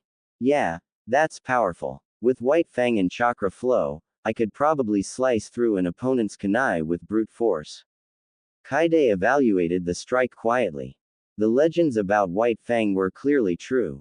Just the first stage of the Hataki sword style alone could bring a shinobi to Chunin level, and perhaps even give an edge against others at the same level. With Kaide's prior strength already at Chunin level thanks to his ninjutsu and taijutsu, this now elevated him to elite Chunin, even in his base form. Next up, the accelerated state. He exhaled, his eyes gleaming. That last slash was done at normal speed. But under time acceleration, the Hataki sword style should become even more devastating. Silently, Kaide activated 3x time acceleration. Anyone watching from afar would have seen his entire body shift into a strange fast-forward mode. His movements and even his breathing seemed unnatural, surreal. In that state, Kaide gripped the chakra blade, gathered chakra flow, and unleashed a slash toward the wooden post. SHT. The slash was so fast it left behind afterimages. In a flash, a white crescent arc like a blade of light tore through the air and effortlessly pierced the thick post. Kaide's eyes widened in awe. Under time acceleration, the slash's range had extended beyond the blade itself. It had launched a chakra wave nearly a foot long. This was something only the second stage of the Hataki sword style could do. Trying to calm his excitement, Kaide circled behind the post. There, he could clearly see a clean line where the wooden post had been cleaved in two. The ground itself had a faint cut as well. While the power might not yet match a true second stage slash, in the accelerated state, I can already achieve ranged attacks by leveraging chakra flow and sword technique. Kaide took a deep breath, reassessing his current strength level. Tokubetsu Jonin. A specialized speed-type Tokubetsu Jonin. He wasn't sure how he'd fare against opponents who used genjutsu or forbidden techniques, but against standard Chunin or even most elite Chunin his overwhelming speed would let him end battles in seconds. And the best thing about being a speed-type shinobi? He wasn't afraid of being outnumbered. Genjutsu users or those with forbidden techniques might struggle against groups, but Kaide with his speed could freely enter and exit combat, dodging and striking at will. The surge in strength naturally brought with it a sense of joy. But that joy didn't last long before Kaide Hataki calmed down again. He knew that despite the title, a special Jonin was in an awkward position. Their overall abilities weren't balanced enough to be considered a true Jonin, and their survivability in actual combat was far inferior by comparison. Still lacking endurance, Kaide muttered to himself. Without the constitution of the Uzumaki clan or a tailed beast sealed inside him, the amount of chakra he had was only just reaching the level of a Chunin elite, still far from what a Jonin possessed. As for stamina, there wasn't much to expect from a 10-year-old's body. And in accelerated time, stamina burned out even faster. If I learn the 8 gates now, I'll basically be a 5-second wonder. A helpless smile formed on Kaide Hataki's lips. Until he could gain the body of a sage, stamina and chakra would likely remain his shortfalls. And acquiring a sage's body wasn't something he could even consider at this stage. Still, thinking it over, if he could unleash overwhelming power in a single instant, it wouldn't matter how short-lived his stamina was, just like the 4th Hokage Minato Namikaze, who could cut down 50 Jonin in a flash. Even if chakra was his weak point, it didn't stop the yellow flash from shaking the ninja world. Looks like my future combat style is going to be about ending things in one instant. Kaide Hataki couldn't help but joke to himself. Regardless of his stamina issues, the 8 gates was still worth learning. When combined with time acceleration, he'd finally have the capability to truly end battles at light speed. If his speed was high enough, endurance just wouldn't matter. The fight wouldn't even last long enough for it to be a concern. Right now, my base state should be on par with a Chunin elite. With triple speed, I'm basically a special Jonin. To go one step further, I have 3 paths I can take. Kaide Hatake pondered silently. The first route was the most conventional. Steadily training in taijutsu, refining chakra, and using time acceleration to grow his body more quickly. By the time he reached 12 or 13 years old physically, he should have chakra and stamina comparable to a true Jonin. Add in one standard Jonin level ninjutsu, and he'd be a full-fledged Jonin in his base state. The second path was to continue training in the Hatake sword style. If he could reach the second stage of the technique, then even without massive chakra reserves or elite stamina, the sheer destructive power of the White Fang blade would give him Jonin level strength. The third path was, of course, the 8 gates. Ideally, I should cultivate all 3 paths at once. Kaide Hatake made his decision. For ordinary people, choosing one path to focus on was the wisest course. Trying to do too much would result in mediocrity across the board. But he wasn't ordinary. With the ability to accelerate time, he had far more time to train than anyone else.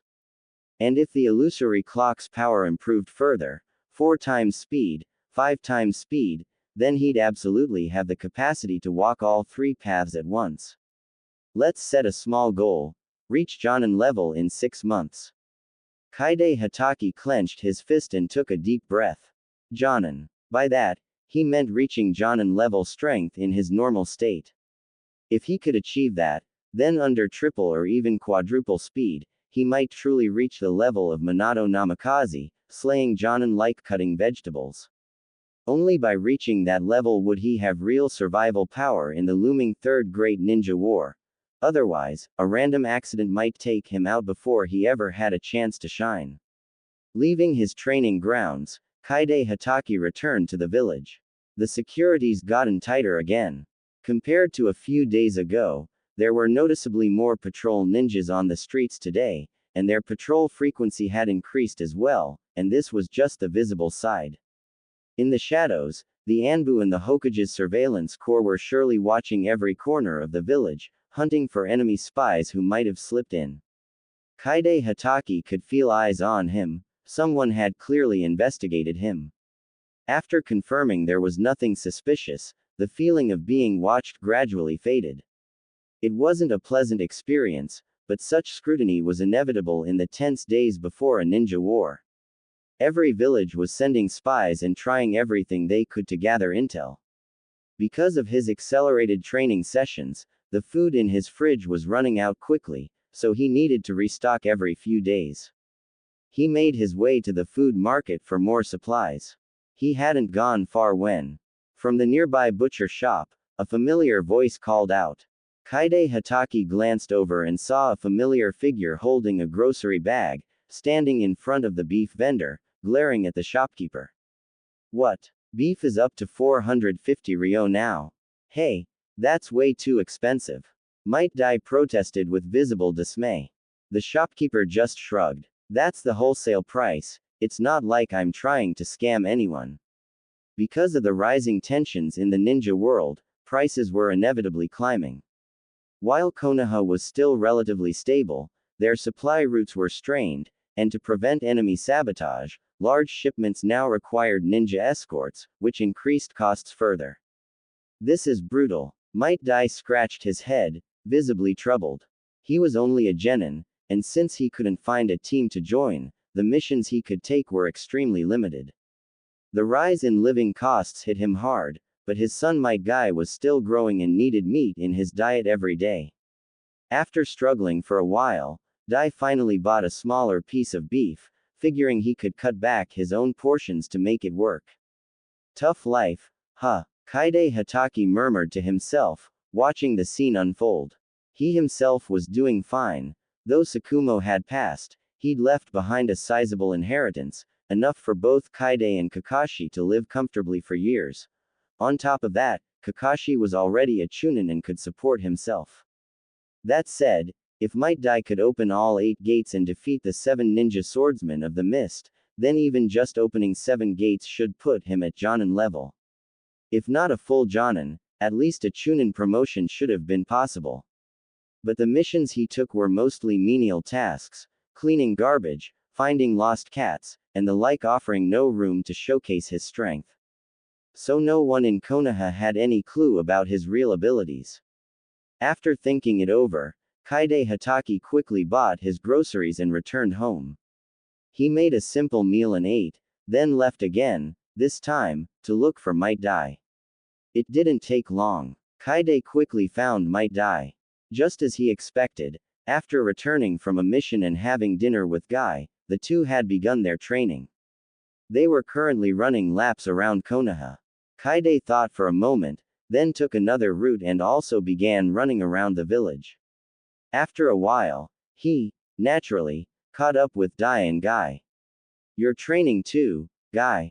Kaide greeted him casually. Guy saw Kaide and gave him a thumbs up while running. Of course. 50 laps after dinner to adjust the state, this is youth. Might Dai mirrored his son's movement exactly, raising a thumbs up in unison, flashing a set of pearly white teeth in agreement.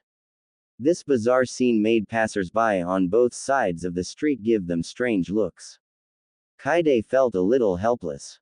Do we really have to be this weird?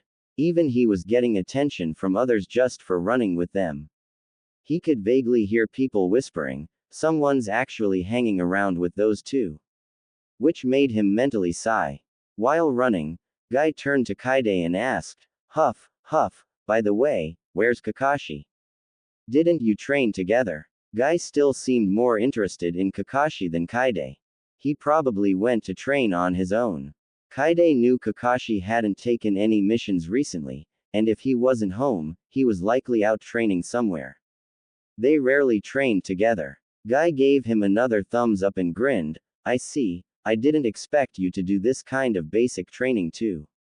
"Basics are important." Kaide smiled, then said thoughtfully, "Lately I've been training in taijutsu, and I feel like there's some kind of limit inside me I can break through." "Have you felt that before?" Guy looked confused. "A limit? You mean when you train until you run out of stamina?" "No." Kaide glanced sideways at Might Dai and continued talking to Guy, "Not that kind of limit. It feels more like shackles restricting the strength of the body." Hearing Kaide's words, Guy looked even more puzzled. But just as he was about to ask something, Dai spoke up, visibly impressed. He looked at Kaide and said, as expected of Kakashi's older brother, sensing the existence of the 8 gates at such a young age. "That's not something you achieve just through effort." 8 gates. Kaide feigned confusion as he turned to Dai. Dai, being straightforward by nature, didn't bother hiding anything. He laughed and said, "When you train your body to a certain degree, you'll feel shackles inside. I call these shackles the 8 gates. Once you break through them, you can unleash extraordinary power." Guy looked at his father with surprise. He had never heard anything like this before, not even from the academy's teachers. "Dad, can you use this kind of taijutsu?" "Of course." Dai gave a big thumbs up. "This is the one and only ultimate technique I've trained for 20 years. I plan to teach it to you once you grow a bit more." Kaide asked, "Even if you can feel the gates, forcibly opening them would probably cause damage, right?" Dai nodded seriously. "Honestly, I don't recommend someone your age trying to open the gates yet. But if you can already sense their existence, that means you've reached the threshold of practicing the 8 gates." Dai didn't even consider keeping it a secret, or perhaps he'd always wanted to pass down this technique. But being a mere genin, no one besides his son ever listened to him, even if he wanted to teach them. So now that Kaide was asking, Dai immediately poured out all the key points of the 8 gates training method, giving Kaide a moment of sudden clarity. "Thank you for the guidance, Senpai." Kaide stopped running and gave Dai a respectful bow with a smile of gratitude. Seeing him like this, Dai laughed heartily. "No need to be so formal. If my experience can help you, that's great. After all, you're Guy's classmate. I didn't expect someone would actually listen to a genin like me talk about taijutsu experience, my youth." The first half was fine, but the second half quickly veered into nonsense again, making Kaide sigh inwardly. Guy looked at his dad with confusion. "Dad, what's the 8 gates? Can I learn it?" "Guy, Dai snapped out of his emotional moment and patted Guy hard on the shoulder. You're not ready yet. Let's finish the 50 laps first, then I'll tell you all about the 8 gates. And with that, Dai took off running again, dragging Guy along. The two of them quickly disappeared down the street under the strange looks of everyone nearby. Kaide had thought about continuing to run with them, but seeing that, he could only shake his head helplessly. Forget it. I finally got the training method for the 8 gates. Just as I expected, it wasn't hard to obtain. Though, I do feel a little guilty. I'll find a way to repay him someday. With that thought, Kaide returned home and, based on Dai's explanations and his own understanding of taijutsu, organized the 8 gates training method. The key to training the 8 gates lies in breaking the shackles inside the body.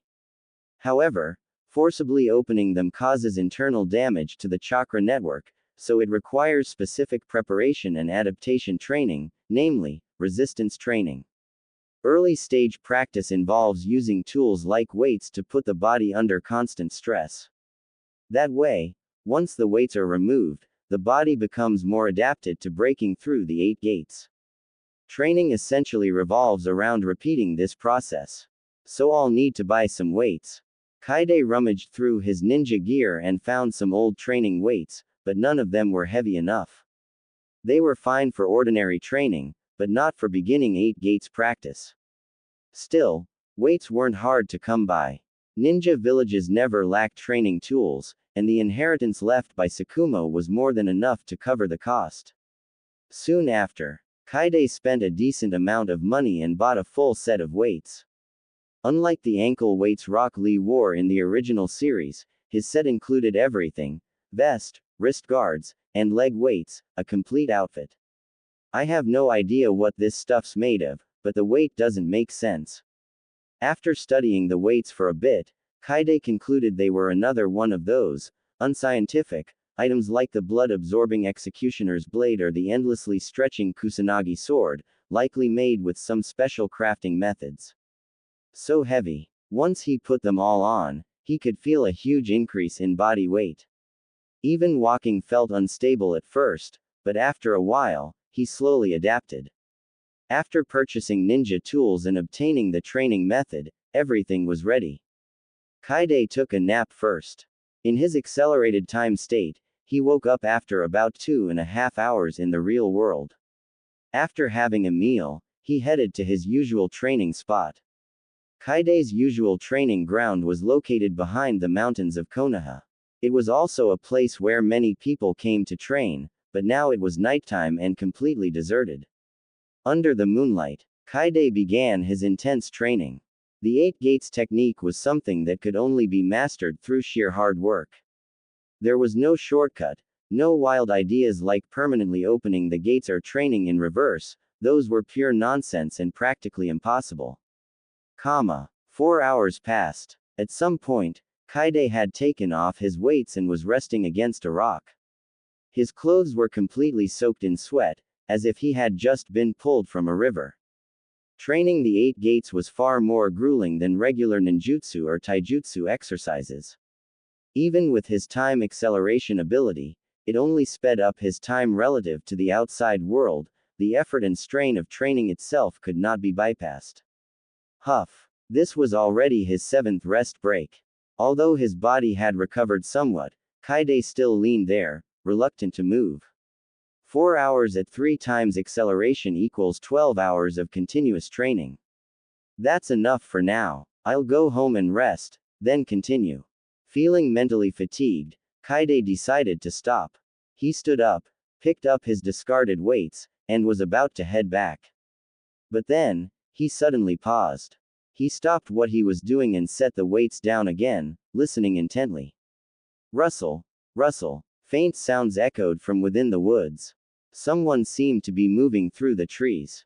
At this hour of the night, anyone wandering the forest was unlikely to be there for good reasons. Kaide frowned slightly, his expression growing more cautious. Though he didn't know who it was, he had no desire to run into them.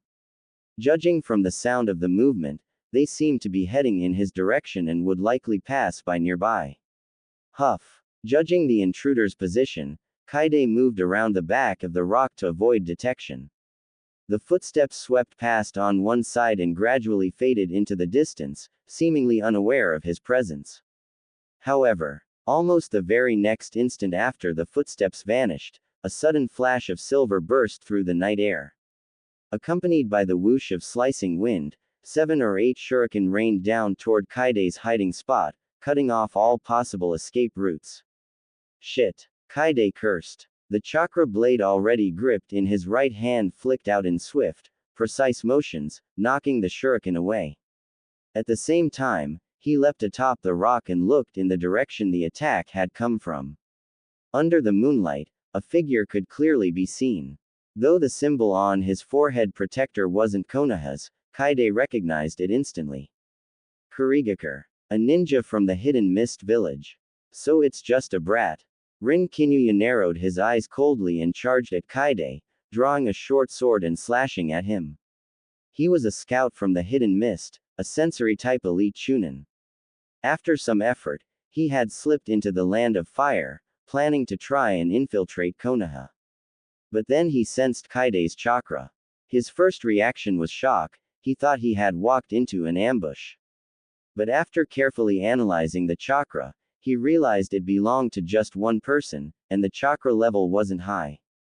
Without hesitation, he sent a clone to continue making noise and launched a sneak attack. Kaide blocking the strike surprised him slightly. But seeing that Kaide looked like a 10-year-old kid, he relaxed a bit and decided to finish things quickly. He had to be fast. They were close to Konoha. The longer the fight dragged on, the more dangerous it would be. He had to eliminate Kaide swiftly and then try to infiltrate. This area near the village isn't safe anymore. Guess I can't train here at night anymore.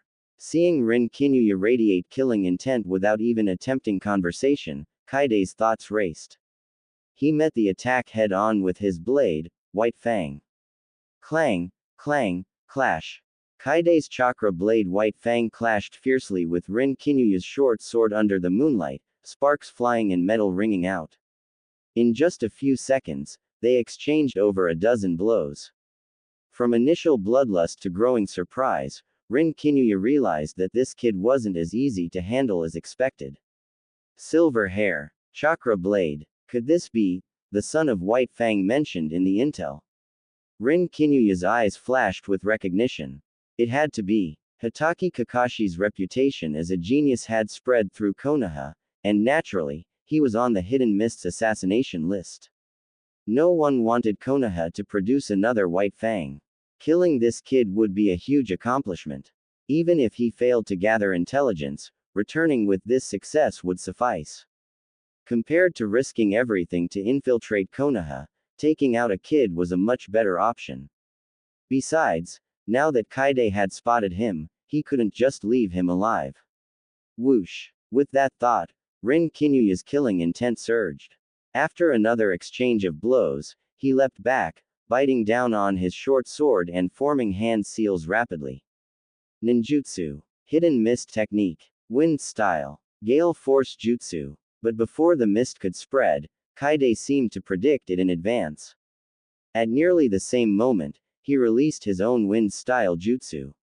A violent gust blew through, scattering the forming mist before it could thicken, only slightly obscuring vision. Rin Kinuya frowned, but still charged forward through the mist. This was Kaide's first true battle, his first real life or death fight. Most people might panic, unable to bring out their full strength under such pressure, but Kaide remained eerily calm. For one simple reason, he had already judged the opponent's strength. And more importantly, in 3 times acceleration, everything before his eyes was effectively moving in slow motion, including Rin Kinuya's movements. A faint gleam shimmered on the edge of Kaide's chakra blade. White Fang slash. Staring at Rin Kinuya charging through the haze, Kaide's eyes gleamed coldly. He unleashed the full extent of the speed he hadn't used before, instantly reaching his limit. To Rin Kinuya, Kaide seemed to blur and vanish, moving at a speed that was nearly supernatural. His chakra blade left afterimages in the air as it slashed forward. Rin Kinyuya's expression shifted dramatically. How is he this fast? The thought barely crossed his mind. There was no time to think. Facing Kaide's terrifying burst of speed, he could only use all his strength to raise his short sword in defense. Clang. Just barely, Rin Kinyuya's short sword intercepted the white fang blade, sparks flying. I blocked it. That thought flashed through his mind. But in the very next instant, he froze completely. His eyes widened in disbelief. A thin line of blood appeared on his forehead, trailing down from the center of his forehead protector and running all the way to the back of his head. He had blocked the physical blade, but failed to anticipate that the strike extended beyond the blade, reaching nearly a foot further with a slicing shockwave. This was the legendary Hataki Kenjutsu. Countless ninja had fallen to this move during the Second Great Ninja War. Even knowing it was coming, it was nearly impossible to block. In his last moment of consciousness, Rin Kinyuya remembered the dread so many once felt before the chakra blade White Fang. He had never imagined that such a young kid could already wield the very technique that once shook the ninja world. Silently, Rin Kinyuya's body shuddered and collapsed to the ground. He had only wanted to quietly train until he reached the level of Jonin, but now he had been forced to kill someone, disrupting the rhythm of his training. For a moment, Kaide was at a loss for words. Should he destroy the body to cover it up? There probably wasn't enough time. Whoosh! Without even checking Rin Kinyuya's corpse, Kaide leapt up, grabbed his belongings, and quickly fled into the distance. He could easily guess that Konoha's Anbu were likely rushing to the scene. Kaide had no intention of running into them. Almost immediately after Kaide left, whoosh, whoosh, several shinobi appeared at the location where the fight had taken place. They all wore animal masks, clearly members of the Anbu directly under the third Hokage, Hiruzen Sarutobi. Over there, one of them, a sensory-type ninja, caught a flash of something and saw Lin Qingyu's corpse. He didn't approach directly, instead hurling a shuriken that struck the body, confirming that the target was dead. The other two Anbu quickly approached from both sides. He's dead. One of them crouched down to confirm the death, then flipped the corpse over so the face was up, revealing the forehead protector of Kurigakure. The three Anbu looked at each other, a flicker of surprise passing through their eyes. They had expected to find a fallen Konoha shinobi, only to discover it was an enemy ninja instead. Judging by his gear, he was likely a scout, though it was unclear who had taken him out. This guy should be a Kurigakure elite Chunin. The crouching ninja swiftly inspected the body. A flicker of doubt appeared in his eyes as he turned to his companion. It's been less than a minute since you sensed the battle here, right? Yeah. The sensory ninja furrowed his brow. To take out an elite scout from Kurigakure that quickly, it'd have to be one of our Jonin. But I don't recognize that chakra signature at all. And after killing the enemy, they just left. Seems they didn't want to encounter us. The ninja inspecting the body looked thoughtful for a moment, then suddenly froze. He stared closely at the wound on Rin Kinyuya's head, his expression turning to surprise. This wound. What about it? The other two turned their attention to him. After hesitating for several seconds, the inspecting Anbu spoke, sounding unsure. This kind of wound. I've seen it before. It looks like something caused by Lord Tsukumo's sword technique. No way. Lord Tsukumo died 2 years ago. The two were almost in sync with their reaction. The inspecting ninja also looked uncertain, but after double checking, he finally said, "This kind of cut is definitely the result of Lord Tsukumo's blade technique. But it likely wasn't him. If it were, this forehead protector would have been cleaved right through too." Hearing this, the three Anbu exchanged glances. The Hataki sword technique was a secret art passed down only within the Hataki clan, just like the Nara clan's shadow jutsu or the Yamanaka clan's mind techniques. Ever since Tsukumo's death, very few people could use it. Compile a report for the Hokage. Understood. After coming to a decision, the Anbu returned to the village. The death of a scout from an enemy village wasn't exactly a major incident given the current tension between the villages, so there was no need to wake Hiruzen Sarutobi in the middle of the night. It wasn't until the next morning, when Hiruzen entered his office, that he was informed of what had happened. A Kurigakure elite scout, killed by the Hitaki sword technique. And the fight lasted no more than a minute. Hearing the Anbu's report, Hiruzen was a little taken aback. An elite Kurigakure scout capable of sneaking near Konoha would at the very least be a high-level chunin. To take such a person out in under a minute would require a Jonin-level shinobi. But there shouldn't be any Jonin in the village currently proficient in the Hitaki sword technique. Could it be him? A figure flashed through Hiruzen's mind, Kakashi.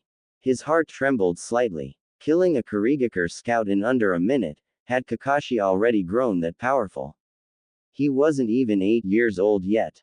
Though it was hard to believe, no one else seemed to fit the profile. Hiruzen took a deep breath. Kakashi. Bring him here. I have questions. Yes, sir. The nearby Anbu vanished instantly. A short while later, Kakashi arrived outside the Hokage's office and walked in. He bowed respectfully. You summoned me, Lord Hokage. Hiruzen stood up, approached Kakashi, and gave him a warm smile, his eyes full of admiration. Your training has progressed quite a bit recently, hasn't it? I didn't expect you to already master Tsukumo's blade techniques at your age. Quote.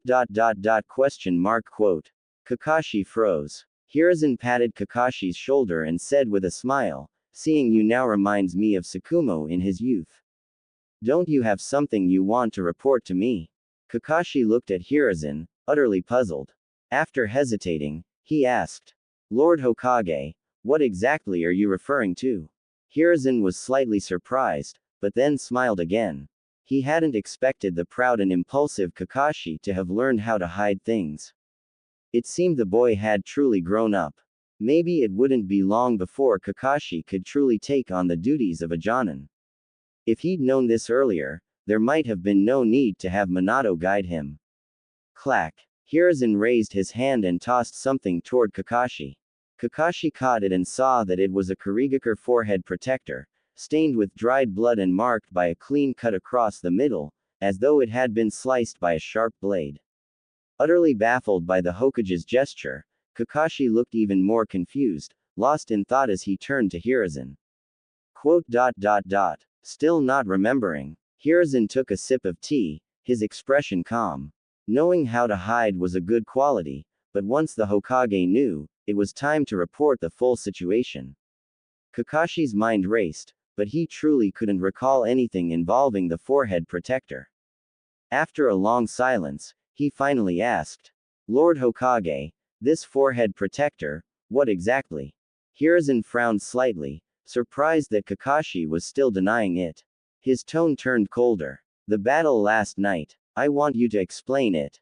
Last night, Kakashi was stunned, and his expression turned serious. Lord Hokage, I was home all night. I wasn't involved in any battle. At that moment, the first thing Kakashi thought of was whether someone had disguised themselves as him, snuck into the village, and done something suspicious. Such a thing would be serious, no doubt, but he didn't panic. After all, he really had been at home all night. Even if something had happened, he could withstand any investigation. You were at home the whole time. Hiruzen Sarutobi's hand, still holding his teacup, paused in midair.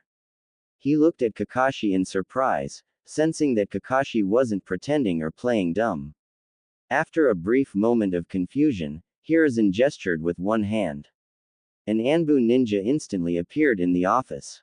Hiruzen turned to him and said in a deep voice, Call in the patrol team and have them report on last night's activities. Yes, sir. The Anbu ninja vanished quickly. Moments later, several masked Anbu operatives arrived to give their reports. Kakashi occasionally exchanged words with them, and after comparing accounts, it was confirmed he hadn't left his home at all the previous night. Once it was clear that the Hidden Mist village scout hadn't been killed by Kakashi, Hiruzen's expression turned pensive. He mulled it over carefully, He had no memory of Tsukumo Hatake ever passing down the Hatake sword techniques to anyone else. Kakashi, did Tsukumo ever take on any students? Anyone he might have taught his swordsmanship to? I'm not sure, Kakashi replied with a shake of his head. Tsukumo had once led the Anbu and served as commander during the Second Great Ninja War. Kakashi never had many conversations with him about such matters. After a pause, Kakashi added in confusion, Lord Hokage, what exactly happened? Hiruzen considered for a moment, then gave Kakashi a brief rundown of what had transpired the night before. As Kakashi listened, his expression shifted from surprise to realization. His eyes widened slightly, and his lips parted. Noticing Kakashi's reaction, Hiruzen asked, did something come to mind? Well, Kakashi hesitated. He had a pretty good guess that this was Kaide's doing. The question was whether he should say anything. Seeing Kakashi clearly knew something, Hiruzen frowned and said, report everything you know.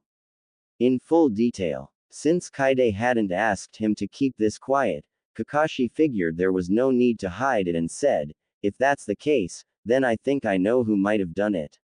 Who? Hiruzen fixed his gaze on Kakashi. My older brother, Kaide, Kakashi replied quietly, silently reminding himself that this wasn't his problem. Hiruzen blinked in astonishment. Who did you say? Kakashi repeated himself without changing his tone. Hiruzen wasn't the only one stunned. Even the Anbu squad leader and the Jonin who had come to make a report looked surprised. Kaide. Hiruzen stared at Kakashi in disbelief. Are you sure? That was a missed elite scout, and the battle was over in under a minute. Since he'd already thrown Kaide under the bus, Kakashi decided to be direct. I don't know the exact details of the fight, but it's definitely within his capabilities. My brother's always been stronger than me. Cough. Hiruzen couldn't help but cough as he sat back down. Kakashi had no reason to lie, especially not in a situation that could be easily verified by simply summoning Kaide. Hiruzen just needed a moment to process the information. Kaide, stronger than Kakashi. Ordinarily, it wouldn't be strange for an older brother to be stronger than his younger sibling. But in this case, it was anything but ordinary. Kakashi was one of Konoha's rare prodigies in recent years, reminiscent of his father, the White Fang, Tsukumo Hatake. If this were all true, then that would mean this 8-year-old boy had taken down a mist village elite Chunin in under a minute. His talent might even exceed Kakashi's. Hiruzen took a deep drag from his pipe, exhaling a long plume of smoke before saying, bring Kaide here. Yes, sir. An Anbu ninja nodded and vanished with a whoosh. Ninja Academy. It was the final day before the end of term exams.